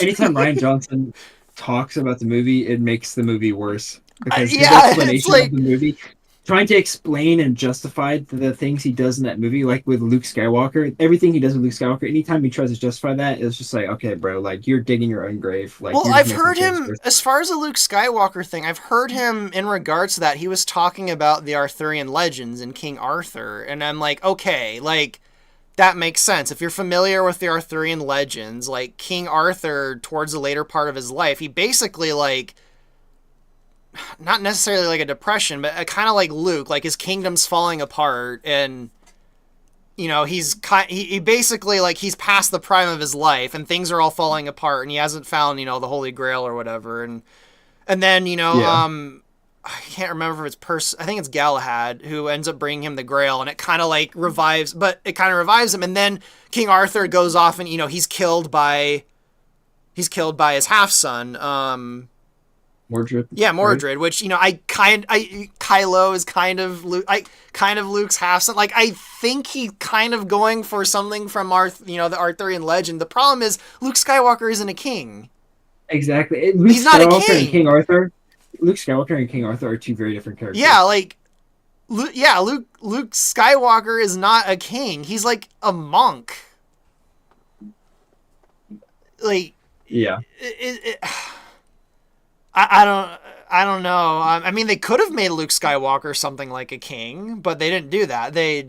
And I'm not even sure I'd like that. I do feel like, him being a Jedi is interesting enough. That's what Lucas wanted. Like, so I just, I don't know. Like, I hear him talk about that, and like, okay, I'm like, all right, so you're clearly drawing inspiration from the Arthurian legend and King Arthur, but like, it doesn't fit Luke. Like, he's not a king that has like an entire kingdom that's falling apart. Like I guess and another thing with King Arthur is his kingdom hasn't completely fallen apart, whereas in the Star Wars, like the Jedi Order is gone again.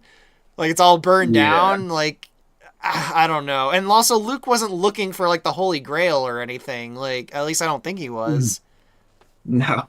Like so it's kind of a strange analogy if that like I don't know. It's just confusing. I don't know. I don't know what the intention of that movie is because that movie does feel like it's mocking itself. It feels like it's self-aware and it's making fun of itself the entire time, Mhm. which is what a parody does. And it's like that's such a strange decision to make for like a main Star Wars movie if that was intentional, but I don't think it was intentional, but it seems self-aware, so it's really confusing. It's so weird. Yeah. Yeah. It doesn't it just doesn't make like it's just not consistent, you know what I mean? Yeah, it's It's not consistent at all. It has a it's a lot of very tonal inconsistent. whiplash, Hmm. which is something I always kind of despise. People's mileage may vary, but tonal whiplash to me is like the worst thing you can do in anything. Like if you go from like a Hmm. funeral to someone, slipping on a banana peel and everyone laughing at them. No, that's not how humans work. Like, or if, someone, slips on a banana peel and then like, unless you're trying to do a comedy, like tonal whiplash can work in a comedy.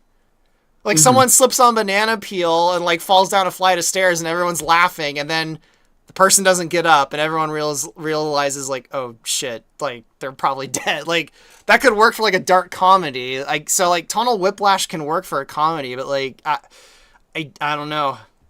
I feel like I'm just like on loop now saying that The Last Jedi is a fucking bizarre movie because it is. It's one of the weirdest movies I've ever seen. Yeah. I don't know what it was going for. And then the Rise of Skywalker. Did you ever even see that movie? Nope, I haven't seen it, and I probably Oh wow. never will. It just tried to justify the confusing, inconsistent stuff, and all it did was just make things less consistent and more confusing. Oh man, So, yeah, I don't think I've ever.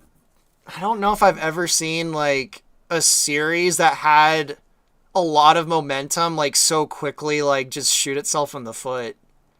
mhm. Like there's a lot of other series that have like wrecked themselves. I mean, I'd argue that Star Wars already did wreck itself back in 1999. But it still had like momentum going after that, but like The Force Awakens had like built up all this momentum and then just Yeah. bam, The Last Jedi came out and it's just like everything full stop. Like I it's remember amazing. like It's honestly it's amazing. I've never seen that happen like to that scale so quickly before. yeah. I It's think the like closest thing and is maybe Game of Thrones, except that was like the very end of the whole show. That wasn't like yeah, in the middle of the show. it was like Game of Thrones was like season 7 was rough. Season 8 was just like a Season 8 bust fucking fucking came like out of nowhere. murdered like everyone's enthusiasm. But that was Yeah. like the very tail end of the show. So like the ramifications of that weren't like we didn't really get to see like the rest of the show like floundering and them like course correcting because of Yeah, a terrible exactly. episode in the middle of the show. At least But everything up until that point is like pretty solid, and yeah, then like it so just fumbled the ending. but that's like the closest thing I can think of, and I think that happened like the year after Last Jedi too, didn't it? That was like 1 year Yeah, after, like Game of it, Thrones just fucking shot itself in the foot with a missile launcher. Jeez, dude, we could. You and I could have a 4 hour stream discussion with you about fucking Game of Thrones, man. Like that shit We'll was do it. just, We'll do it another day. We'll do a game of. Maybe we'll yeah, get Deox in too, because I know he loves Game of Game of Thrones. Thrones and everything. Maybe we'll do That'd be good. three-way discussion about making the nines. Um, but yeah, like Star Wars, like they freaking wrecked the bus and they kept trying to drive it. You know what I mean? Like, Yeah, and that's understandable. Like, it makes sense. Like, this is giant cash cow, and they're like, oh crap, this seems to have had a big negative effect. Like, it makes sense that they'd try to course correct and like keep the bus from. But I think the bus had already like kind of driven off a cliff, and they're kind of like in midair, and they don't really have many options at that point. yeah, Like the thing with the their options are basically pray that there's parachutes in the bus somewhere. the the thing with the prequels versus the sequels is like the prequels had a rough start and it pissed people off, but they won them back gradually with like more exposition outside of the movies that kind of explain what's going on in the movies a little better. Things like the Clone Wars, like the extra Yeah, like and content for that games and actually stuff. was that was intentional on George Lucas's part. Like I've watched a lot of Yeah, interviews from that time, and his goal was to make like a giant multimedia interlinked thing. I guess like yeah, proto MCU kind of. He didn't just want to make three movies. He wanted tons of video games, tons of books and comics, all the toy. He wanted like to do a whole like multi, I think he called it like a multimedia sort of thing. It wasn't just the yeah. movies in isolation. And like I can And I appreciate that, but again, it's kind of the problem I mentioned earlier where like, Disney having this expectation of, well, everyone can watch all of these shows and know everything. Most people can't. And even back, and I think especially back then, like oh yeah. most people that like Star Wars like have not read anything in the EU. Like Yeah, it was like I guess the way that I would put it is like for the hardcore fans, the prequels were like pretty good in that regard. But for like the casual fans, like it's understandable why they fumbled. You know what I mean? yeah, if you Because take for into hard, account all of the extra media around those three movies, they are elevated, but it like completely isolated. Like I said, those three movies are super awkward. yeah, like that's the thing about the prequels is that they need the exposition and the context from all the extra content around the prequels. Yeah, Well, and on before the Phantom Menace came out, they were releasing books and stuff. I had some of them. I remember I got it was it was made for little kids. It was like some a novel about Obi-Wan and like his first solo adventure, like that Qui-Gon sent him on. is the I've one where we went to like the mining planet. I That think was that that. was it, and there was like people addicted to something there or something. Yeah, yeah, yeah. Yeah, I know what you're talking about. I read that in like 1999. I vaguely remember it. So they were releasing like books and material before the movie came out that kind of like set up the characters and stuff. But again, like only kids probably got that stuff. And most Star Wars fans at the time were not necessarily kids. It was like Um, kids and hardcore fans, pretty much. Yeah, and You know, if and this is a pretty replicatable like rule. Most of the people that hate the prequels, they were not children when they came out. yeah. It was mostly like the older people And that like were like I've 15. seen a lot of like even the Plinkett reviews, and the Plinkett reviews are fucking hilarious. But in the reviews, he mentions like I don't care if it was answered in some book or whatever. I'm talking about the movie, and it's like yeah, that's how people went into those movies, and that's understandable. Like I Hmm. think the whole multimedia thing only worked if you had tons of time on your hand and you were like an insane fan, I guess. I feel like that multimedial, like interconnected universe was like very much ahead of its time. Like people were not ready for that sort of thing at the And like I in the feel early like it's 2000s. still, and even to this day, I feel like it only works if you go at a certain pace. Like, we're talking about all the Marvel stuff. It's too much. I also think Even it's a lot. I think it's a lot easier now, though, with how with different streaming. the internet and streaming Yeah. is now versus then. The internet makes it so much easier. Like it makes it so easy to get caught up on stuff. You know what I mean? Yeah, but I guess I can only speak for myself, but like, even with all the Marvel stuff, I don't have time. Even if it was all like Yeah. every single Marvel show and movie, if they were the best movies ever and I really wanted to see them, I wouldn't have time. I'd have to slowly watch them, when time affords it, and I'd be so far behind when all the new stuff's coming out. Like, I can't do it. I can imagine Right. like a 8-year-old kid who, like, the only thing they have to worry about is going to school, being able to do that, like just watching all the new stuff all the time. Mhm. But like, most people, like, I don't know. I guess I can only speak for myself, but I feel like that was the problem, with the George Lucas's multimedia thing back in the day, and I think that's still a problem. I don't think adults, in air quotes, have time to watch every single little thing. That's kind of, especially the Marvel stuff. There's so much that's just being thrown out all the time. Right. It's just too much, too fast. Like, if it was slower, like it came out in, a slower pace, it'd probably be fine. And honestly, this just really is a larger problem with our entire culture in general. It's too fast in general. It's way too fast. Yeah. The human brain can only go so fast. And of Um. course, a crazy person will say, well, the solution to that is to edit the human brain. Anyway, sorry about that little rant. No, you're good, man. I was just gonna say that like the ultimate point I was gonna make about the prequels was the prequels like they fumbled around a little bit and they were able to recover. The sequels, I remember the exact reaction when The Force Awakens came out. People were like, I don't know, maybe we'll see what happens when Episode 8 comes out. Then Episode 8 comes out and it just does irreversible damage to like the Star Wars franchise. It's just like it it's just it's it's uh, amazing. Star Wars has genuinely never been the same since The Last Jedi. Maybe that's a bit dramatic for me to say, but No, like you're right.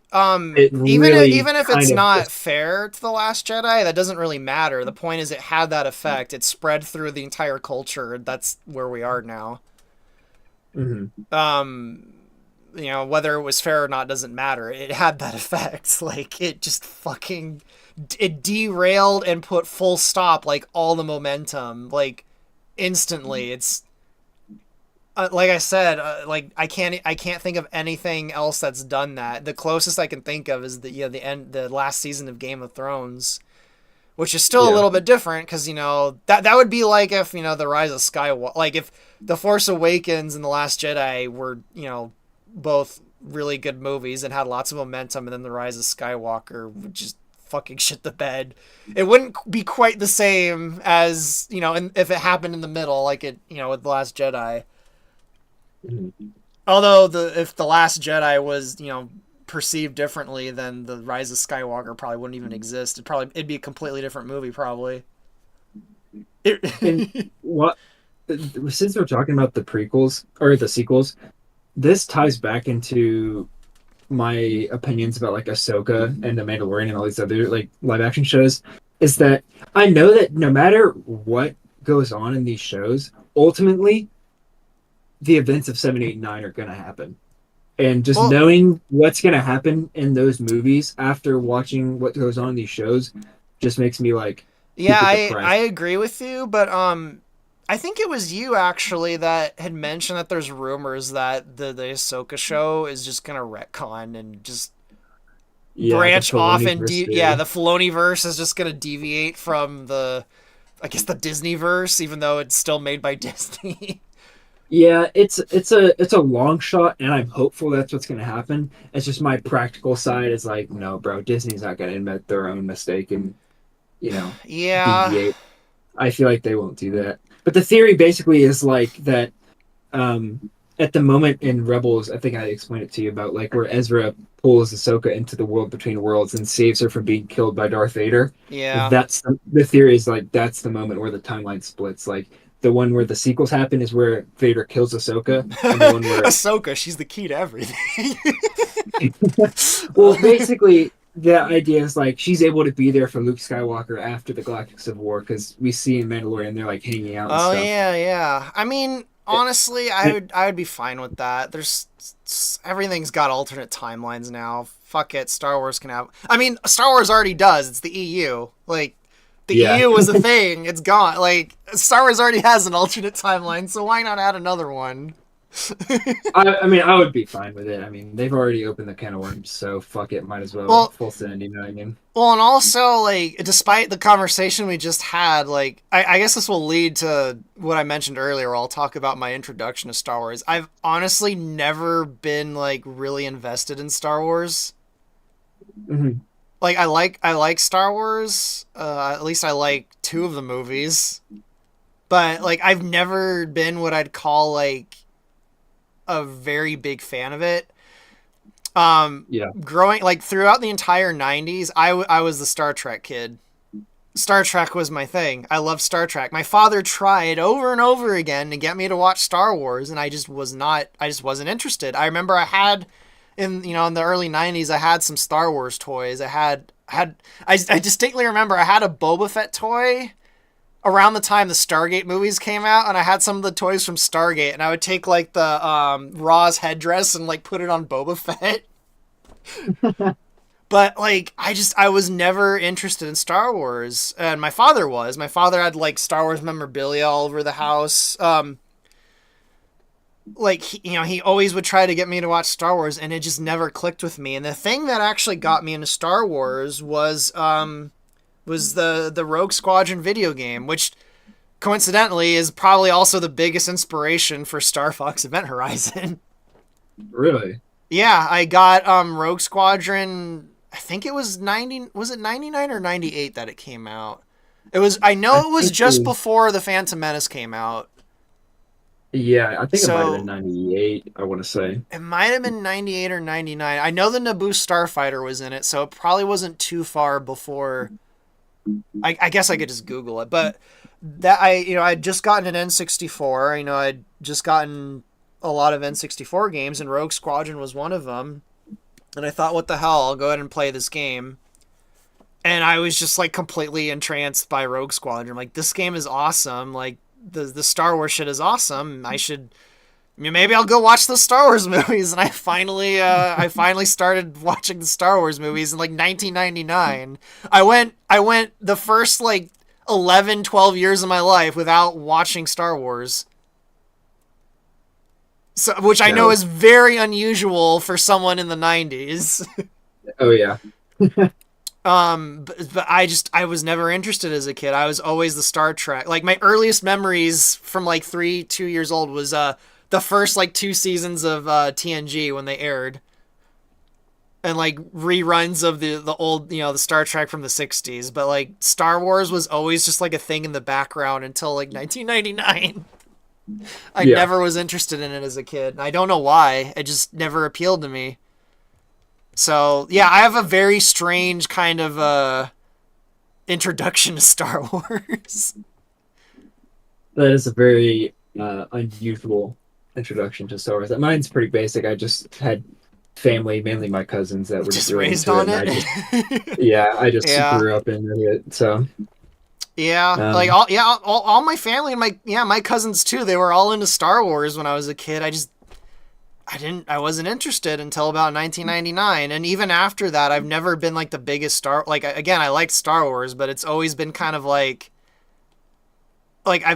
I've never been like a huge fan of Star Wars, which I know sounds unusual because I've read like a lot of the EU stuff. Like I know a lot of mhm. the weird stuff that most casual fans wouldn't. Yeah. But I've always argued that Star Wars is a much better setting for video games than like movies.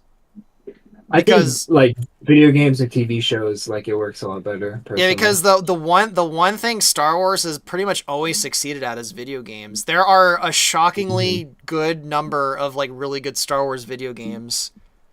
And like the Oh proof's yeah. in the pudding. There's like two and a half good Star Wars movies, and there's like 20 good Star Wars video games. Like, you guys, they should just lean into the video game aspect of it and just do video games.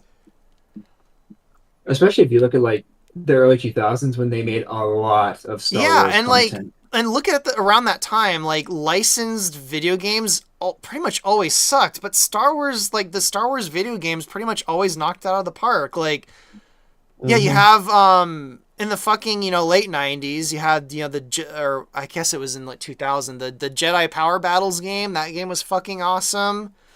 And Hmm. then yeah, you have fucking the two Battlefront games, Galactic Jedi Battlegrounds. Academy, Yeah, the Jedi Battlegrounds, Academy games.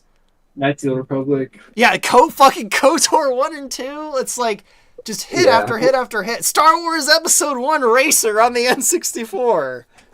That game's I mean, a fucking racing game. A Star Wars racing game is somehow like the best racing game ever made. Like, so to me, yeah. Star Wars works way better as like a setting for video games than it does for everything else. I don't know why. It Mhm. just the proof's in the pudding. Like, the fucking Clone Wars game from 2002 is fucking amazing. It It's is. better than the movie it's based on. Yeah, I um, really like a lot of those early 2000s Star Wars games. It was just such a peak era for Star Wars gaming. yeah, Just gaming in general. yeah, well, yeah, gaming in general was just amazing at that time too. But like, but again, there was a lot of licensed games at that time, and most licensed games were terrible. But Star Yeah, Trek or Star Trek does have a few good games, but even Star Trek doesn't have the same like amazing track record with video games that Star Wars does. Like, I don't know, something about the Star Wars setting I think is just a natural fit for most genres of video games. Whether it's yeah. like first person, oh fucking Republic Commando, like that game's Oh, better. true. That game's better than Revenge of the Sith. How could we forget about that? Yeah, Yeah, that game is Republic like Commando like is fucking amazing. it is. It is very amazing. And it's actually crazy, like the amount of Mandalorian related lore that emerged from just that one Yeah, game. from Republic Commando. Yep. Yeah, it's crazy. Yeah. Um. So yeah, like I don't know. Star Wars has a really good track record with video games, but everywhere else it kind of just flounders. So I guess if I Yeah. was put in charge of Star Wars, it'd be like, fuck movies, fuck TV shows. We're just gonna make video games. We're gonna make real time strategy Star Wars games. We're gonna make first person shooters, RPGs, everything. It's all fucking video games from now on. And there's barely been any Star Wars games since Disney bought it. I think there's the two Let me think. the two Battlefront games and the one Jedi one. Was it Fallen Order. Fallen Order? I think that's it. I'm Let me struggling to. think. Oh, Squadrons, which is the one I played. Yeah, Squadrons Squadrons. came out. That game's actually pretty That pretty game's good. good, but I the controls are shit. I need like a flight stick for it. Let me think. Yeah, wow. There's been almost Literally, no Star Wars video games. It's kind of bizarre. there's been. Wait, let I me think look there's at like four this. or five, and that's it. In like almost 10 years. I'm looking right now. Yeah, there's been one, two.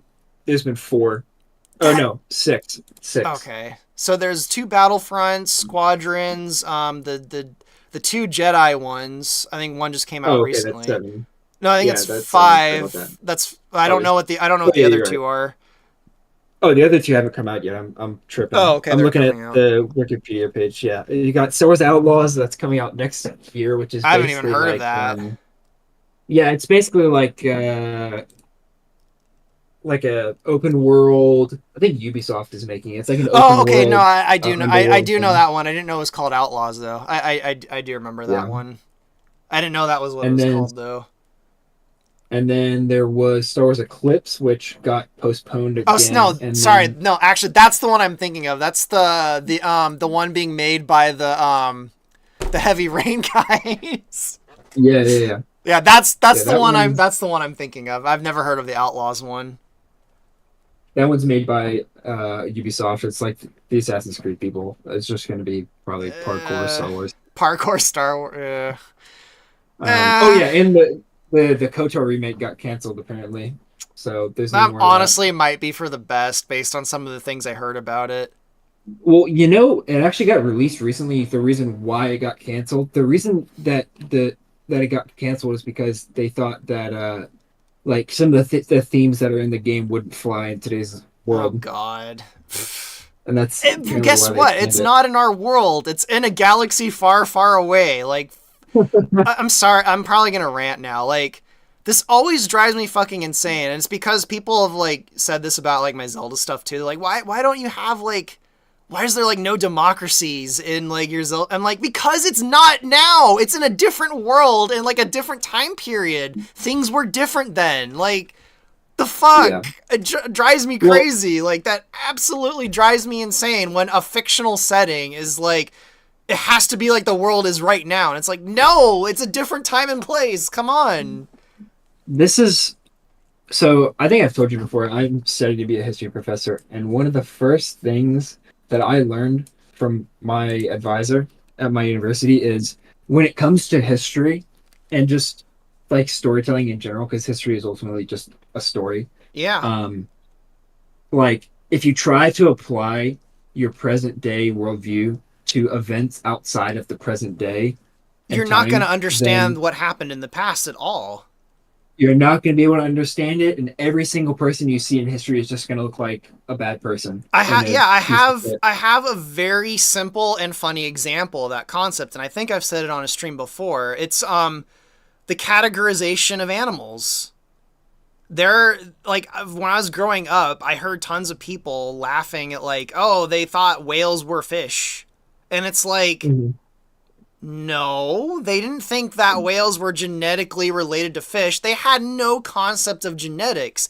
They categorized animals in a different way back then. They categorized whales and fish together because they're both Mhm. animals from the fucking ocean. Like, they weren't idiots. They just didn't they saw the world in a completely different way because they did not have access to genetics. Whereas nowadays we categorize animals based on their genetics. You know, whales are Mhm. now mammals because their genetic code seems to have a lot more in common with mammals than it does fish. So like that's always like a simple like silly example I like to use about like if you project the present into the past, you're not even gonna understand what the hell's going on in the past. It's gonna be like completely alien to you. Like, Yeah. and I have to be honest, I hope that future generations, you know, they don't project their shit onto our generation when they look back at us. But they probably will because oh well. One of the things, this might be a little off topic from Star Wars, but it does pertain to what we're talking about right now. Um, Yeah, how do like, we get on this subject? how did we get on? Oh, it's because the KOTOR remake.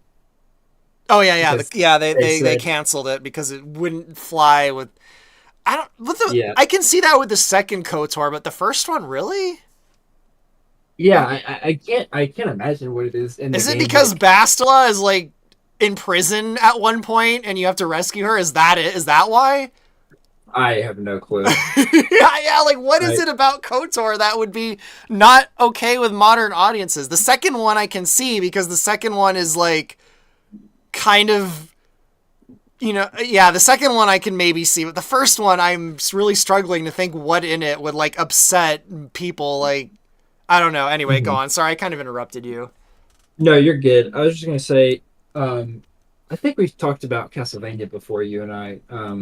The show or the whole series in general?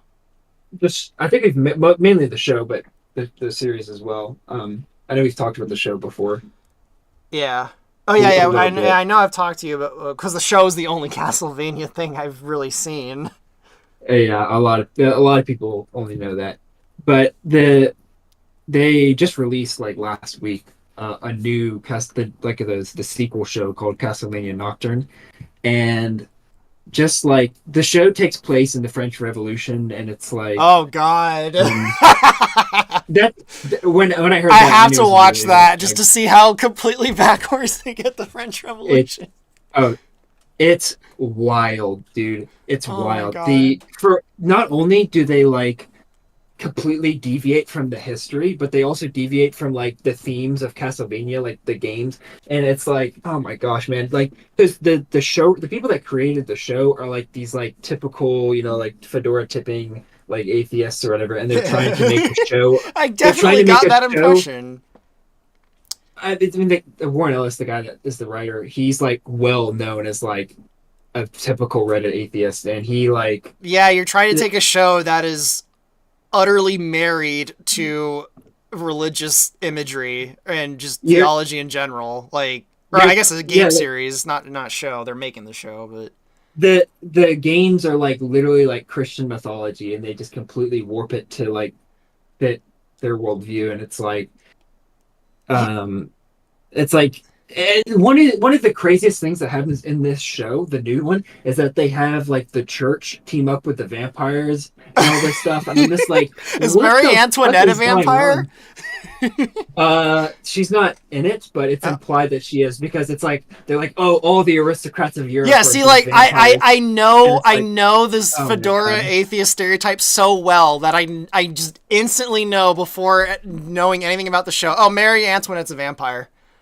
yeah, Like they I all don't even need to know anything about the people. Like just that way of thinking, I already know everything about the show. There's no surprises at all.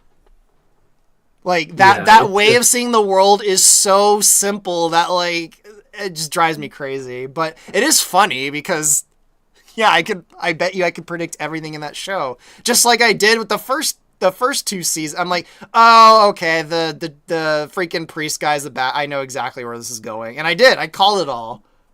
in the first show, it was like a problem, but I kind of like overlooked it because it wasn't like a main plot point, and also like the the church, the Catholic Church in the show was portrayed as like being against Dracula and the bad guys, but in this show they just have the like Knights of St. John, the Knights Hospitaller, they team up with the fucking vampires because they're like, oh, at least the vampires aren't as bad as the French revolutionaries who just want to, destroy, destroy the status quo. And I'm like, oh my god, it's like, bro, it's just like, The French Revolution. I know One this is like thing very about the different French from, Revolution that everyone seems to forget is all the revolutionaries ended up getting executed by the next wave of revolutionaries. and, yeah, exactly. Robespierre, man. I like people who like glorify the French Revolution confuse me so much because the French Revolution, like, it was immediately followed up by Robespierre, and then immediately after followed up by Napoleon, which is like the birthplace of modern nationalism, and it's Yep. like, Yeah. like, Napoleon would like, not exist if it was not for the French Revolution. Yeah. but I don't know the show anyway. What I was My We've gone point on with some all of weird this is, tangents. I I know this like is it. I like it. I'm fine with it. that this is very different from Ahsoka and Thrawn, but anyway, the Well, the I mean, point I'm not trying to make exactly. is, Star Wars kind of is a little bit of the French Revolution in space. A little bit. yeah, kind of a little bit, yeah. But point I'm trying to make is that when these people, it's very obvious that they're trying to apply their present day worldviews into a historical and fantasy setting that completely contradict with what it is that they believe. Yeah. And that's like, to me, that's a problem. Like, not your belief, it's not your beliefs Yeah, that it's are the not the problem. It's that beliefs, it's the fact that, when yeah, you they're. inject them into history, and I've had some people tell me like, oh, it's just, it's a fantasy show, like who cares about the history? It's like, well, if you're gonna, it's historical fiction, like it's fiction, but Yeah, it's in like a historical if you're setting, gonna like, use history as a backdrop and you're gonna ignore the history, why use the history as a backdrop? That's why like I always feel like futuristic stuff is better for that stuff. It's like the new Starfield game came out recently and everyone was like throwing a fit about it, and I'm like, but it's Starfield. It's like a hypothetical future that probably the politics of the people making it. That's how they want the future to be. So of course it's going to be in their hypothetical futuristic game. Like, so I feel like it works fine there. But yeah, when you go to like a major historical event with a lot of records and history behind it, and you just shit all over it, it's like, I don't know, man. That's why, like, that's and I think I know why people do that. It's because it's, it's kind of Orwellian, actually. Now we're getting into dangerous, Oh boy. get kicked off of YouTube territory. It's because if you rewrite history, like they want to rewrite history. And And I guess to be fair, people have been rewriting history since, the pharaohs, all the pharaohs of Egypt were infamous for constantly rewriting history. So it's not like it's a new phenomenon.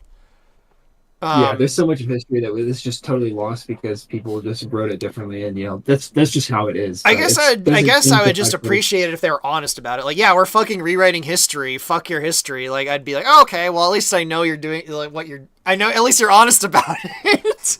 yeah, it's when they try to like gaslight you into thinking that it's the truth, you know. Yeah.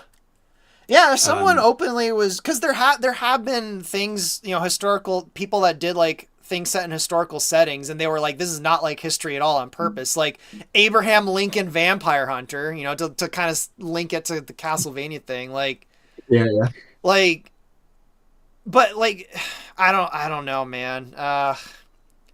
It's one of those things, I guess, where like you know it when you see it. It's not really something you can articulate, like.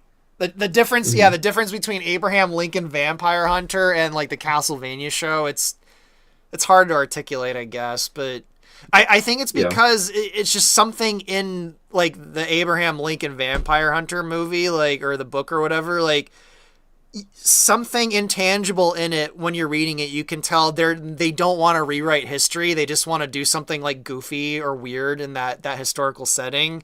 Whereas like with the Castlevania thing, it comes through loud and clear that, oh, they want to change history, and it just, yeah. So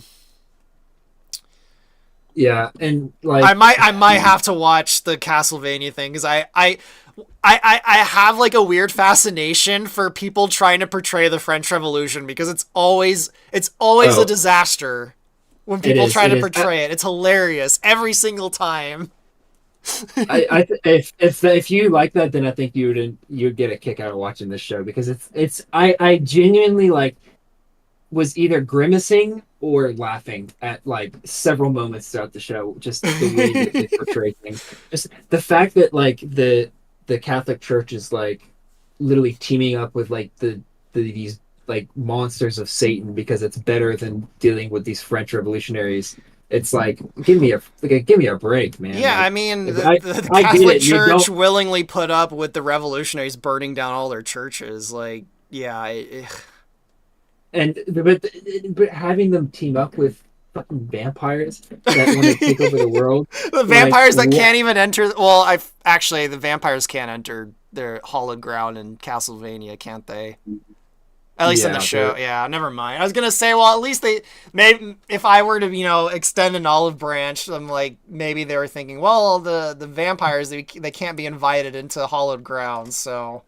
well that which is not the case in the games, and that's a big problem with these shows, the first and the second show. Less so the first, more so this new one, is that the Castlevania games are literally like basically Christian mythology. Yeah, like Like friggin' Simon uses a crucifix to like wipe out and enemies. like Richter Belmont, like his like huge like ultimate ability is like this massive like beam of holy light with all these crosses swirling around him and stuff. And like it's very prevalent that and it's very obvious in these games. It's like, okay, Christianity are the good guys in this game. And then um and they're fighting, the forces of evil that are like objectively evil because they're like demonic monsters and shit. And then in the show they try to like make the demons and the vampires sympathetic and then villainize the religious aspect of it, and I'm just like, oh my gosh, like give me a break. Like this is the wrong show to be doing this in. Yeah, You it's know what I mean? like The the wrong thing the adaptation to thing begin. that kind of drives me crazy about that is like just make a new vampire cartoon or something. Like I know they probably wouldn't have gotten funding or support for it like they would with the Castlevania license, but like just make like a new vampire thing. Like there's lots of other vampire things that have been done that, don't really borrow from tons of like Christian imagery, but like fucking Life Force is one of my favorite vampire movies ever, and that the bat things are from space. Like it's not really connected to the actual vampire mythology at all. So like, yeah, just make your own like vampire series about like some rogue Catholic priest or something that's gone crazy and is Yeah, hunting down, I don't know, Dracula. I don't know. Like yeah. And I don't know.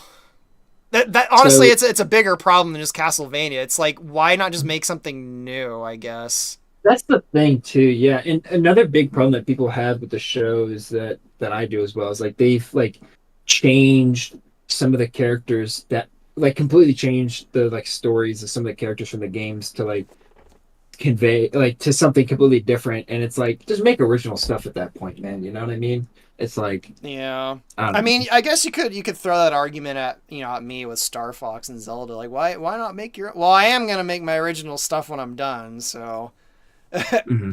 just honestly, like the original thing, it's hard because of audiences. Like like there was a new sci-fi thing that came out like a week or two ago. I think it was called like The Creator, and apparently it's already bombed or whatever. And it's like there was something new made by a guy Hmm. who did a Star Wars movie, by the way, and like no one fucking saw it. Like Yeah. it's part of the, everyone complains about like Hollywood, like oh they're endlessly rebooting everything. Well, the audience is partially the problem.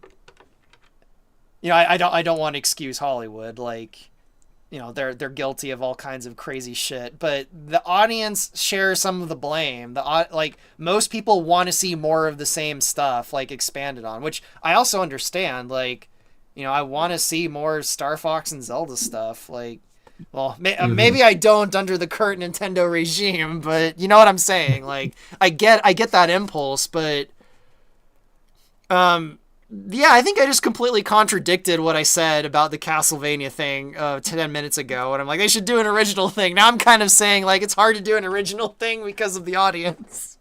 Yeah, no, I mean, I get that. The thing is, like, I enjoyed the character that they changed was like I don't want to explain the whole story, but they changed this woman, this female character who was like a damsel in distress, um, like this magic using I know who you're talking fighter about. runaway slave, and what angered me the most was that she was actually a really good character, and I was like, this could have been a really good original character, but instead you leave me here angry and pissed that you changed this character that was originally a core character of the plot of the games that this show is supposedly based off of, and it's Yeah. like And not only have yeah, you I've had not that only thrown have at you like me. yeah, I mean Poor I understand Agatha. it's just annoying. I do want to say someone in the chat. Yeah, Wolfwin. He said there are legit criticism of the Catholic Church and modern Christianity as an organized religion, but the show is extremely tip at Reddit level internet atheist. Yeah, Yeah. that's ultimately my thing. Is like it's fine. Like I think it's good to have criticisms of things. I think that's good to keep things in check. But at the same time, it's like it's very like cringe when you make it obvious. That's like we get It's it. We very don't like this. cringe when your motivation is my mommy told me I couldn't do things when I was 12 and I'm mad at her.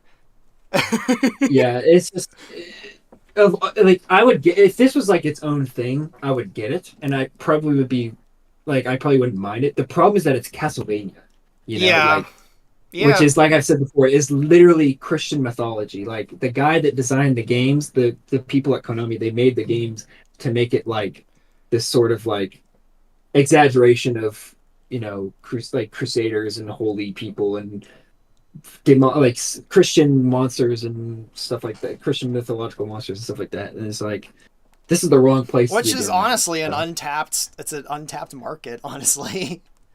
it kind of is. It's I Like mean you're not going to tap into it in the 21st century, but I agree it probably is. not sad. Like I would love a real-time strategy game based around the conquest of the promised land.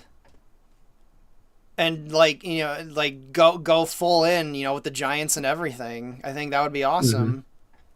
But, There's a, there's a there's a lot of cool things, and that's something that you can very obviously tell the difference between like Japanese writing and like Western writing between the Castlevania shows and the Castlevania games. Because the in Japan, they kind of a lot of them view Christianity as like that they view it in the way that we would view like Norse mythology. You know what I mean? or like Taoism or Buddha. Yeah, it's Yeah, like a weird foreign thing to Japan.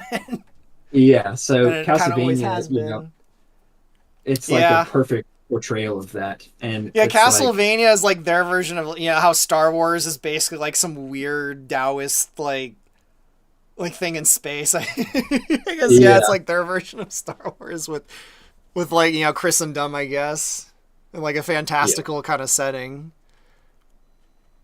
So, and all this originally started when the first show came out, and I saw that one of the antagonists was like these Catholic bishops and stuff, and the show was taking place in Wallachia in the 1400s, Wallachia.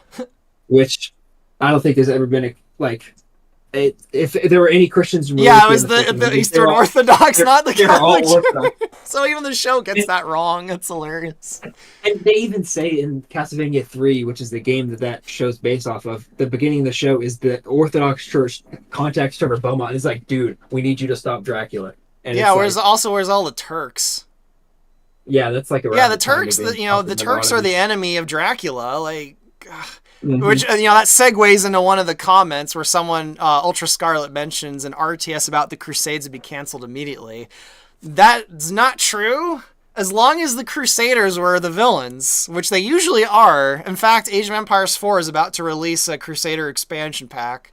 I'm I bet you the Germany and France and all the I think they're adding the one of the knight orders. They're gonna be portrayed as bad guys, and I don't want to romanticize the crusading knights because a lot of them were just criminals that were sent to kind of secure Constantinople, but they weren't I like evil villains that wanted to go wipe out the freaking Seljuks. They look, were a I defensive response. as a as a practice as someone that practices Eastern Orthodoxy, I despise the Crusaders, but I think it's so absurd how much they get villainized. That's funny to hear that I perspective. Like I despise the Crusaders. Well, and I understand why because yeah, the Emperor of Constantinople, he's like, hey, the fucking Seljuks, we can't deal with them. Our Western brothers, can you come help us? And then basically the freak was it. I always forget if it's Pope Innocent or Pope Urban. I think it's Innocent because his name is funny in this context, but yeah. he accidentally raises a peasant army that like marches into Turkey, and then the peasant was it Peter the Hermit that led him? They all get wiped out at Antioch. Yeah. Yep. That's Yeah, the whole boy. peasant army thing. Honestly, I swear that should have been a Monty Python movie. Monty Python and the Holy Crusade. It should have been about the army of peasants that the Pope accidentally raised, and then they went into Turkey and they bumbled around and got themselves all killed because they were all a bunch of idiot peasants. And then Peter the Hermit fucking survived because of course he did. Yeah. I've always thought that would be a hilarious Monty Python movie, but like you don't even need to change any of the details of history. It's just a giant comedy. That would be quite good. But yeah, it makes sense why the East would kind of despise the Crusaders because they did kind of fuck everything up. They were just supposed to Well, defend Constantinople. That's it. and in during the Fourth Crusade in 1204 to 1203, the Crusaders actually did end up saying like, "Hey, let's just like we're like halfway to the Holy Land. Like, screw the Muslims. We don't want to go over there. Let's just kill these like Eastern Orthodox people and sack Constantinople." Didn't they was it I think it was Hagia Sophia. Didn't the French Crusaders there like end up like defiling the whole temple? And it was They like were the mostly merchants that were trying to save all of the artwork and everything there. the Fourth Crusade was mostly led by the Venetians. But yeah, they basically said, Maybe it was the uh, Venetian Knights because I remember it was the Venetian merchants that ended up saving like a bunch of the artwork that the knights were destroying. Like if I'm a bit fuzzy, and I know you're a history major, so correct me if I'm wrong. But if I remember the story right, I think it was Hagia Sophia where a bunch of knights basically brought a bunch of prostitutes in there and they just started defiling everything. And the merchants are like, oh fuck, they're like destroying all of the religious artwork in here. We need to like save it. And then the yeah, Turks conquered Constantinople. So Yeah, they So yeah, got I like don't want to 200 years later. romanticize the Crusader Knights, but it's like, come on, like they're technically not. It's not. Just fuck history. That's what I always quote my teacher. If you apply your modern perspective to history, everybody's gonna be a piece of shit. Yeah, and everyone is kind of by modern standards. Everyone in the Crusades kind of is a piece of shit, I guess.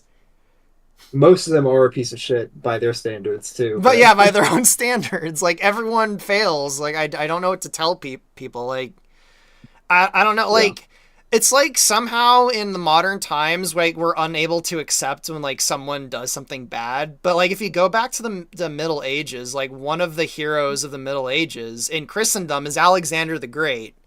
Alexander Mhm. the Great was a pagan king who like did all kinds of like terrible shit, and they were well aware of it. It's like back then people were able to accept that like everyone has like a dark and a, I guess we could segue this back into Star Wars. Everyone has a dark side.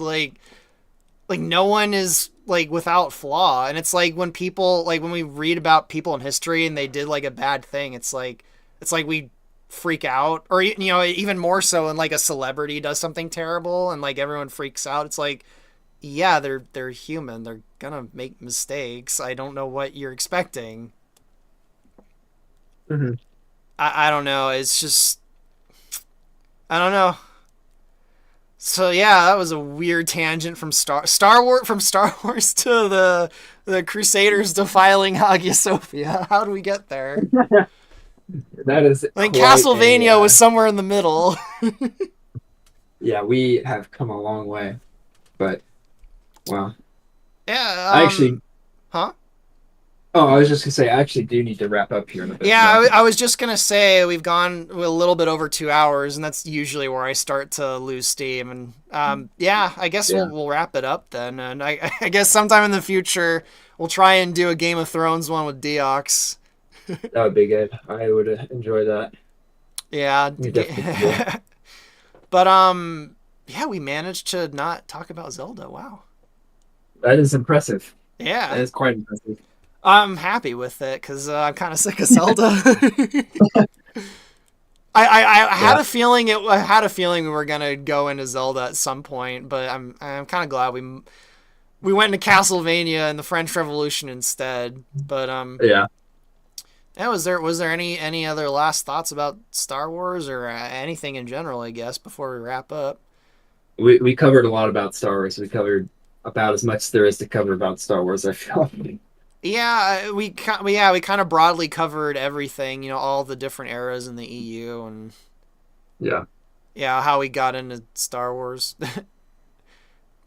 Skeleton Belleton mentions that Link had a cross in the first. Yeah, not only that, but in a Link, I actually didn't realize this until recently. I always thought it was in the first two Zelda games, but in A Link to the Past, in the artwork of it, Link is actually praying to a crucifix, and this is Yeah. they've I've seen intro that. yeah, they've introduced the Helian religion at this point, so it does seem like they really did want Link to be like some kind of like Catholic or something, even after they introduced the goddesses in their fantasy religion.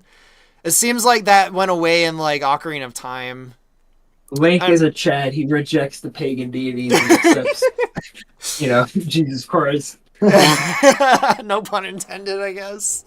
That's funny. Yeah, so that is kind of interesting that it does seem like for the first like 3 or 4 games they really kind of wanted Link to be like this weird like Christian like Catholic knight guy, like elf knight in Hyrule, which is kind of weird. But My maybe guess it's is probably just weird in retrospect because they kind of got rid of all of that in Ocarina of Time, going forward. But if they kept doing that, it might not seem so strange. my guess is that it's like they associate it with they assume it's like synonymous with Western medieval aesthetic, And it which is is like bullshit. you can't look at medieval Europe like and ignore Christendom like Oh yeah, I mean that like you can't. that's like basically about the Middle East and ignoring Islam. Like Yeah, it's like going to the Middle East and just ignoring the fact that Islam yeah, it was like the thing there. Like, or, going to any point in China and ignoring, the freaking, or India is a great example. You cannot escape Hinduism in India or all of its bajillion different branches. Like, you can't. It's just tied to the last, like, what 3,000 years of India. Like, there's no way to really divorce Ye- them. And there, actually, I would say that's probably an issue with Game of Thrones. It's trying so hard to divorce itself from like Oh yeah. Christendom, but it's like drawing on the imagery. And I'm like, I can appreciate what you're trying to do, George R. R. Martin, but We'll save that for the Game of Thrones yeah, we'll stream. say that for the Game of Thrones stream. I'm Yeah. seeing some Star Wars questions, dude. I guess if you really have to go, I can try and answer them myself.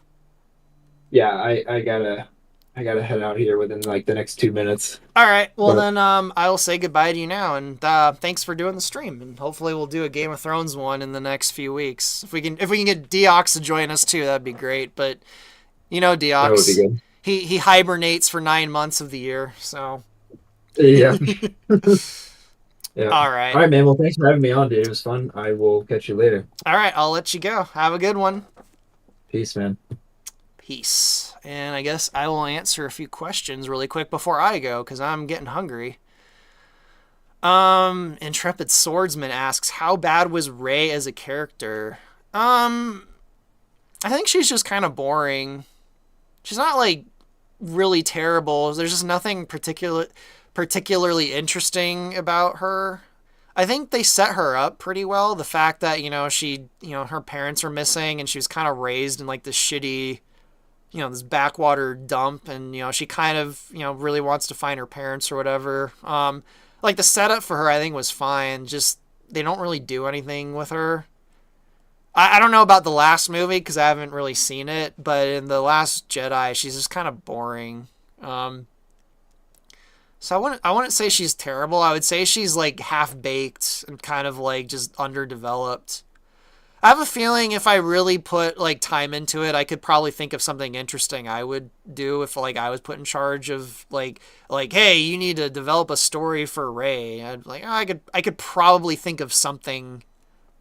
I don't want to tout my ego. I guess there's my ego kind of creeping in a little bit there, but I feel like I could probably there's enough of a setup with her that I think they could have made her an interesting character, but they just don't do anything interesting with her. Um, the Ketchit says, so a Nestorian. What, the Mongolian Christians? Is that who you're the Nestorians and from freaking Genghis Khan's horde? Skeleton Belleton. George R. R. Martin can't decide his actual thoughts on medieval times. Yes, that. It's especially if you're reading the novels. It's very clear that George R. R. Martin is at war with himself, whether he wants to romanticize or like tear apart like the Middle Ages. It's really obvious to me. Like he's not he's like torn apart. Um, and I have a feeling at the end he would come down on the side of tearing apart the Middle Ages. Um, Sadly, the middle, again, kind of like the whole Crusader situation. I really don't want to romanticize like the entire the entire 800 900 year period of the Middle Ages, because a lot of shit did happen, but it really is like it kind of is brutally like shat upon by modernity. And I think it's undeserved. I think it's a lot of trauma from the Black Death that probably like fed into that mindset. But the Middle Ages, they really are not like the absolute hellhole that everyone thinks they are. Um, and it seems like even the hipster historians seem to agree on that. Like the whole Dark Ages thing, like they've kind of agreed that calling it the Dark Ages is kind of incorrect. And the thing is, they were called the Dark Ages originally because oh god, what's his name? The one monk from, I think, the 900s or 800s. I'm probably getting this completely wrong, but there was a monk, and I think his name started with a P. He wanted to call it the Dark Ages because there just wasn't a lot of contemporary literature written at the time. Most of the literature they had at the time was stuff from the past, like the remnants of the Roman Empire. So, you know, a lot of the romances of Alexander and everything, a lot of the stories around at his time that were in writing were stuff from a long time ago. There wasn't like a lot of, ironically, kind of like what we're dealing with now. Like most of the modern literature and movies and video games and stuff, they're like just stuff from the past that we're kind of regurgitating. So, you know, he wanted to call the time he lived in the Dark Ages because there just wasn't a lot of great contemporary writing at the time that he was aware of. And then after the Black Death, a lot of, you know, the people of the Renaissance and the Enlightenment, they kind of co-opted the Dark Ages name and applied it to the entire Middle Ages because they, you know, they kind of thought it was a shit time. But no, the Middle Age, like, people bathed in the Middle Ages.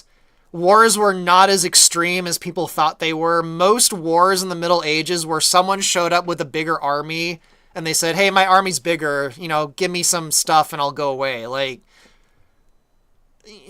really, like the biggest like shitty aspect of the Middle Ages was the biggest shitty aspect about life in general until the last like 70 years was childbirth. Like infant mortality rate was insanely high. Like most children died in childbirth. Like that's like the shittiest aspect of the Middle Ages.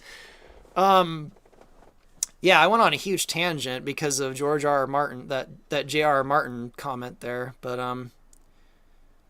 Lord of Creation, you asked the question about the Starhawk battleship. I answered that like an hour ago, I think. So I don't remember the exact time in the stream, but I answered that a while ago. But I guess I'll sum it up. I'm not 100% sure which ship that was, and if it's the one I'm thinking of, it was okay. Like it was an okay design. It didn't really stand out as super interesting to me, but George Reddit Martin. Yeah, Martin, he really is a product of his time. He's a hippie from the 60s. He really is. And that's kind of not left him. Like he's like even in his sci-fi writing, like he does the same thing a lot of sci-fi authors in the 60s did, where he's like weirdly obsessed with humanity becoming like the Borg, like some kind of hive mind. He really is like his politics really are like, can't everyone just get along? Which I can appreciate. Like, you know, that's a nice sentiment to have, but that's, you know, it's not as simple as can everyone get along. But yeah, George R. R. Martin, he's definitely a hippie from the 60s. Wolfwind mentions Dark Ages is in reference to slowing of the flow of information. I think that might be a fair. You know, I'm speaking for myself. You know, obviously I don't have the authority of historians and scholars or whatever, but for myself, I think that's a fair use of the term.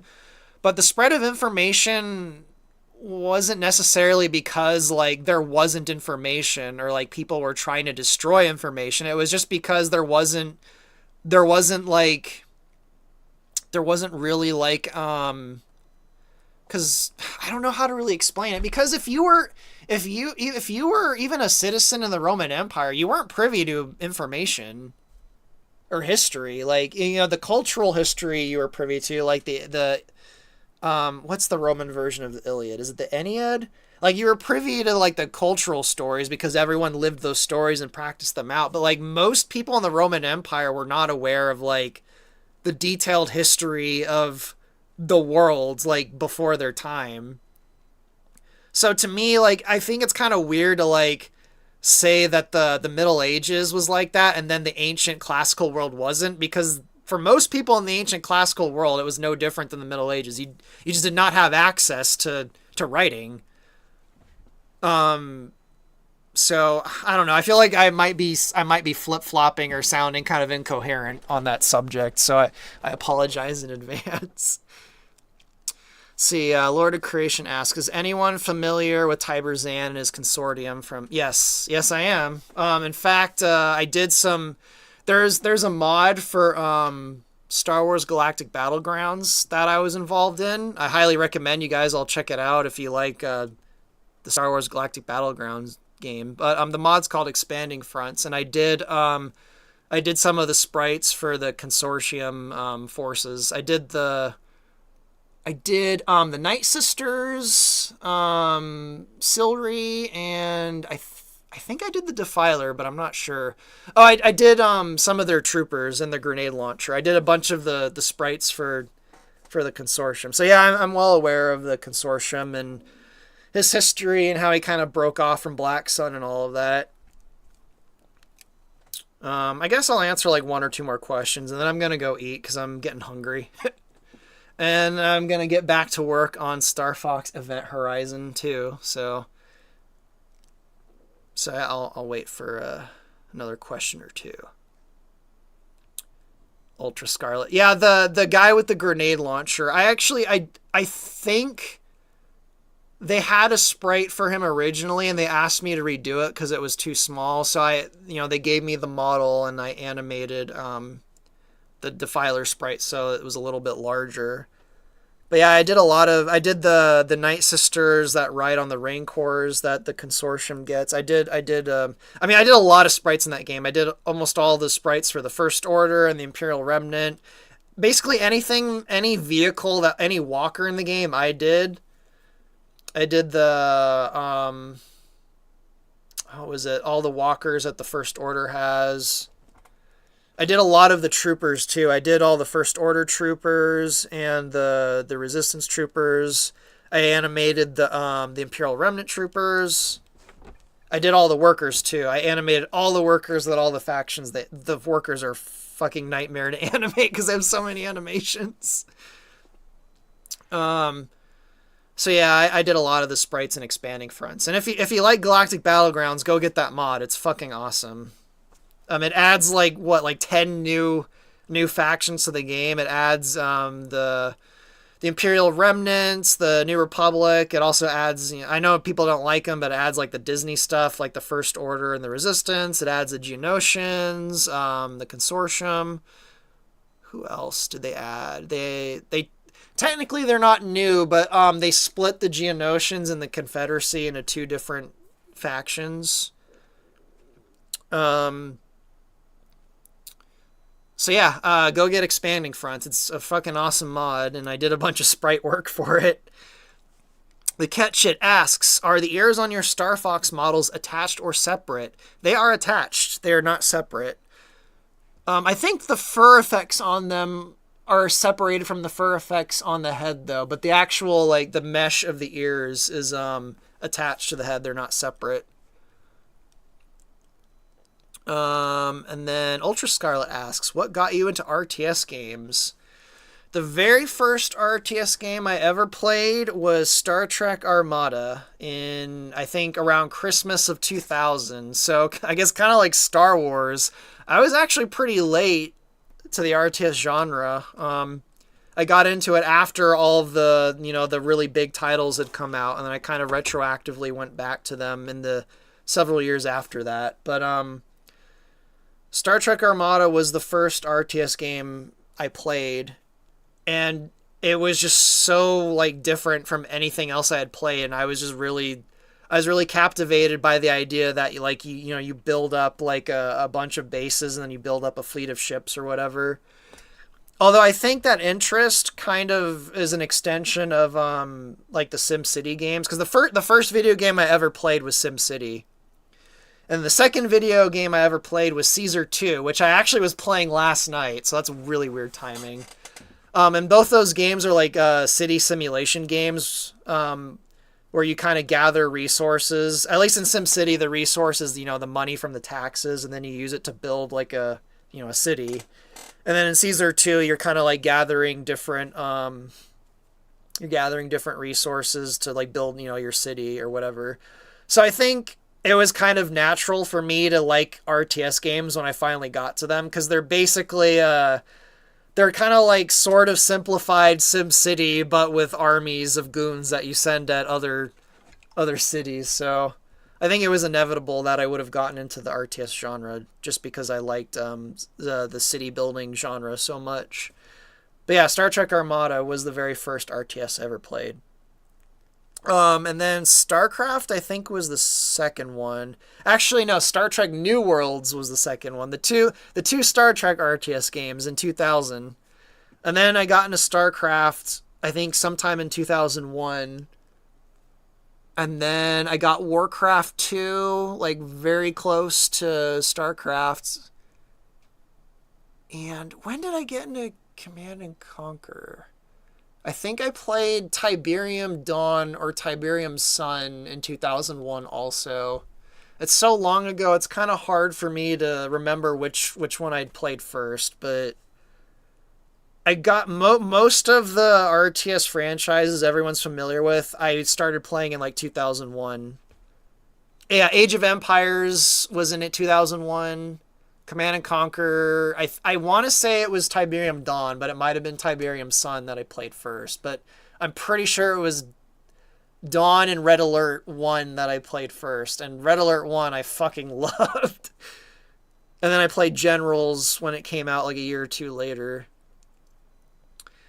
One last question from Lord of Creation. Have you seen Small Soldiers War for Necron? No, I haven't. Is that a new game or is that one that came out in the 90s?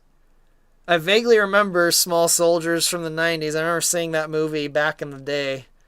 I'm pretty sure I had some of the toys too. But War for Necron, I'm not familiar with it if it's an older or new game. Is it an RTS game? That's if it is, I'll try it.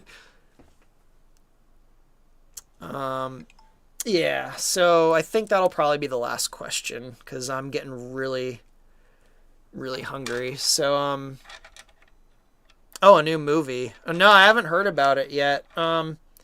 I don't remember if I liked Small Soldiers or not. I probably should watch it again. It's been probably 25, 26, 26. I don't think I've seen it since it came out in the theater. It's been a very long time, so I don't remember if I liked it or not.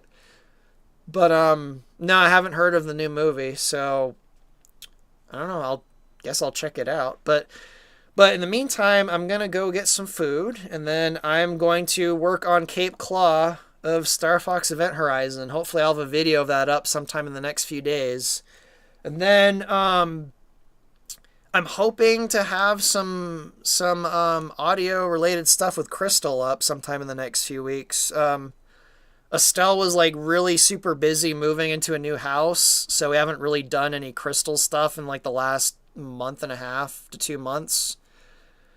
And she finally got her studio set up like the other day. And then last night she was doing some lines and then she realized, oh crap, this room is super echoey. So she's kind of like, we're trying to get like soundproofing and stuff, and we're trying to get like a rug. And I don't know, we're having some technical difficulties getting lines that sound good from her. So that's kind of what I was doing last night, and that's what I'm going to do tomorrow when I talk to her. And hopefully we'll get that situation set up so she can record lines that don't sound like she's in a giant echoey cavern.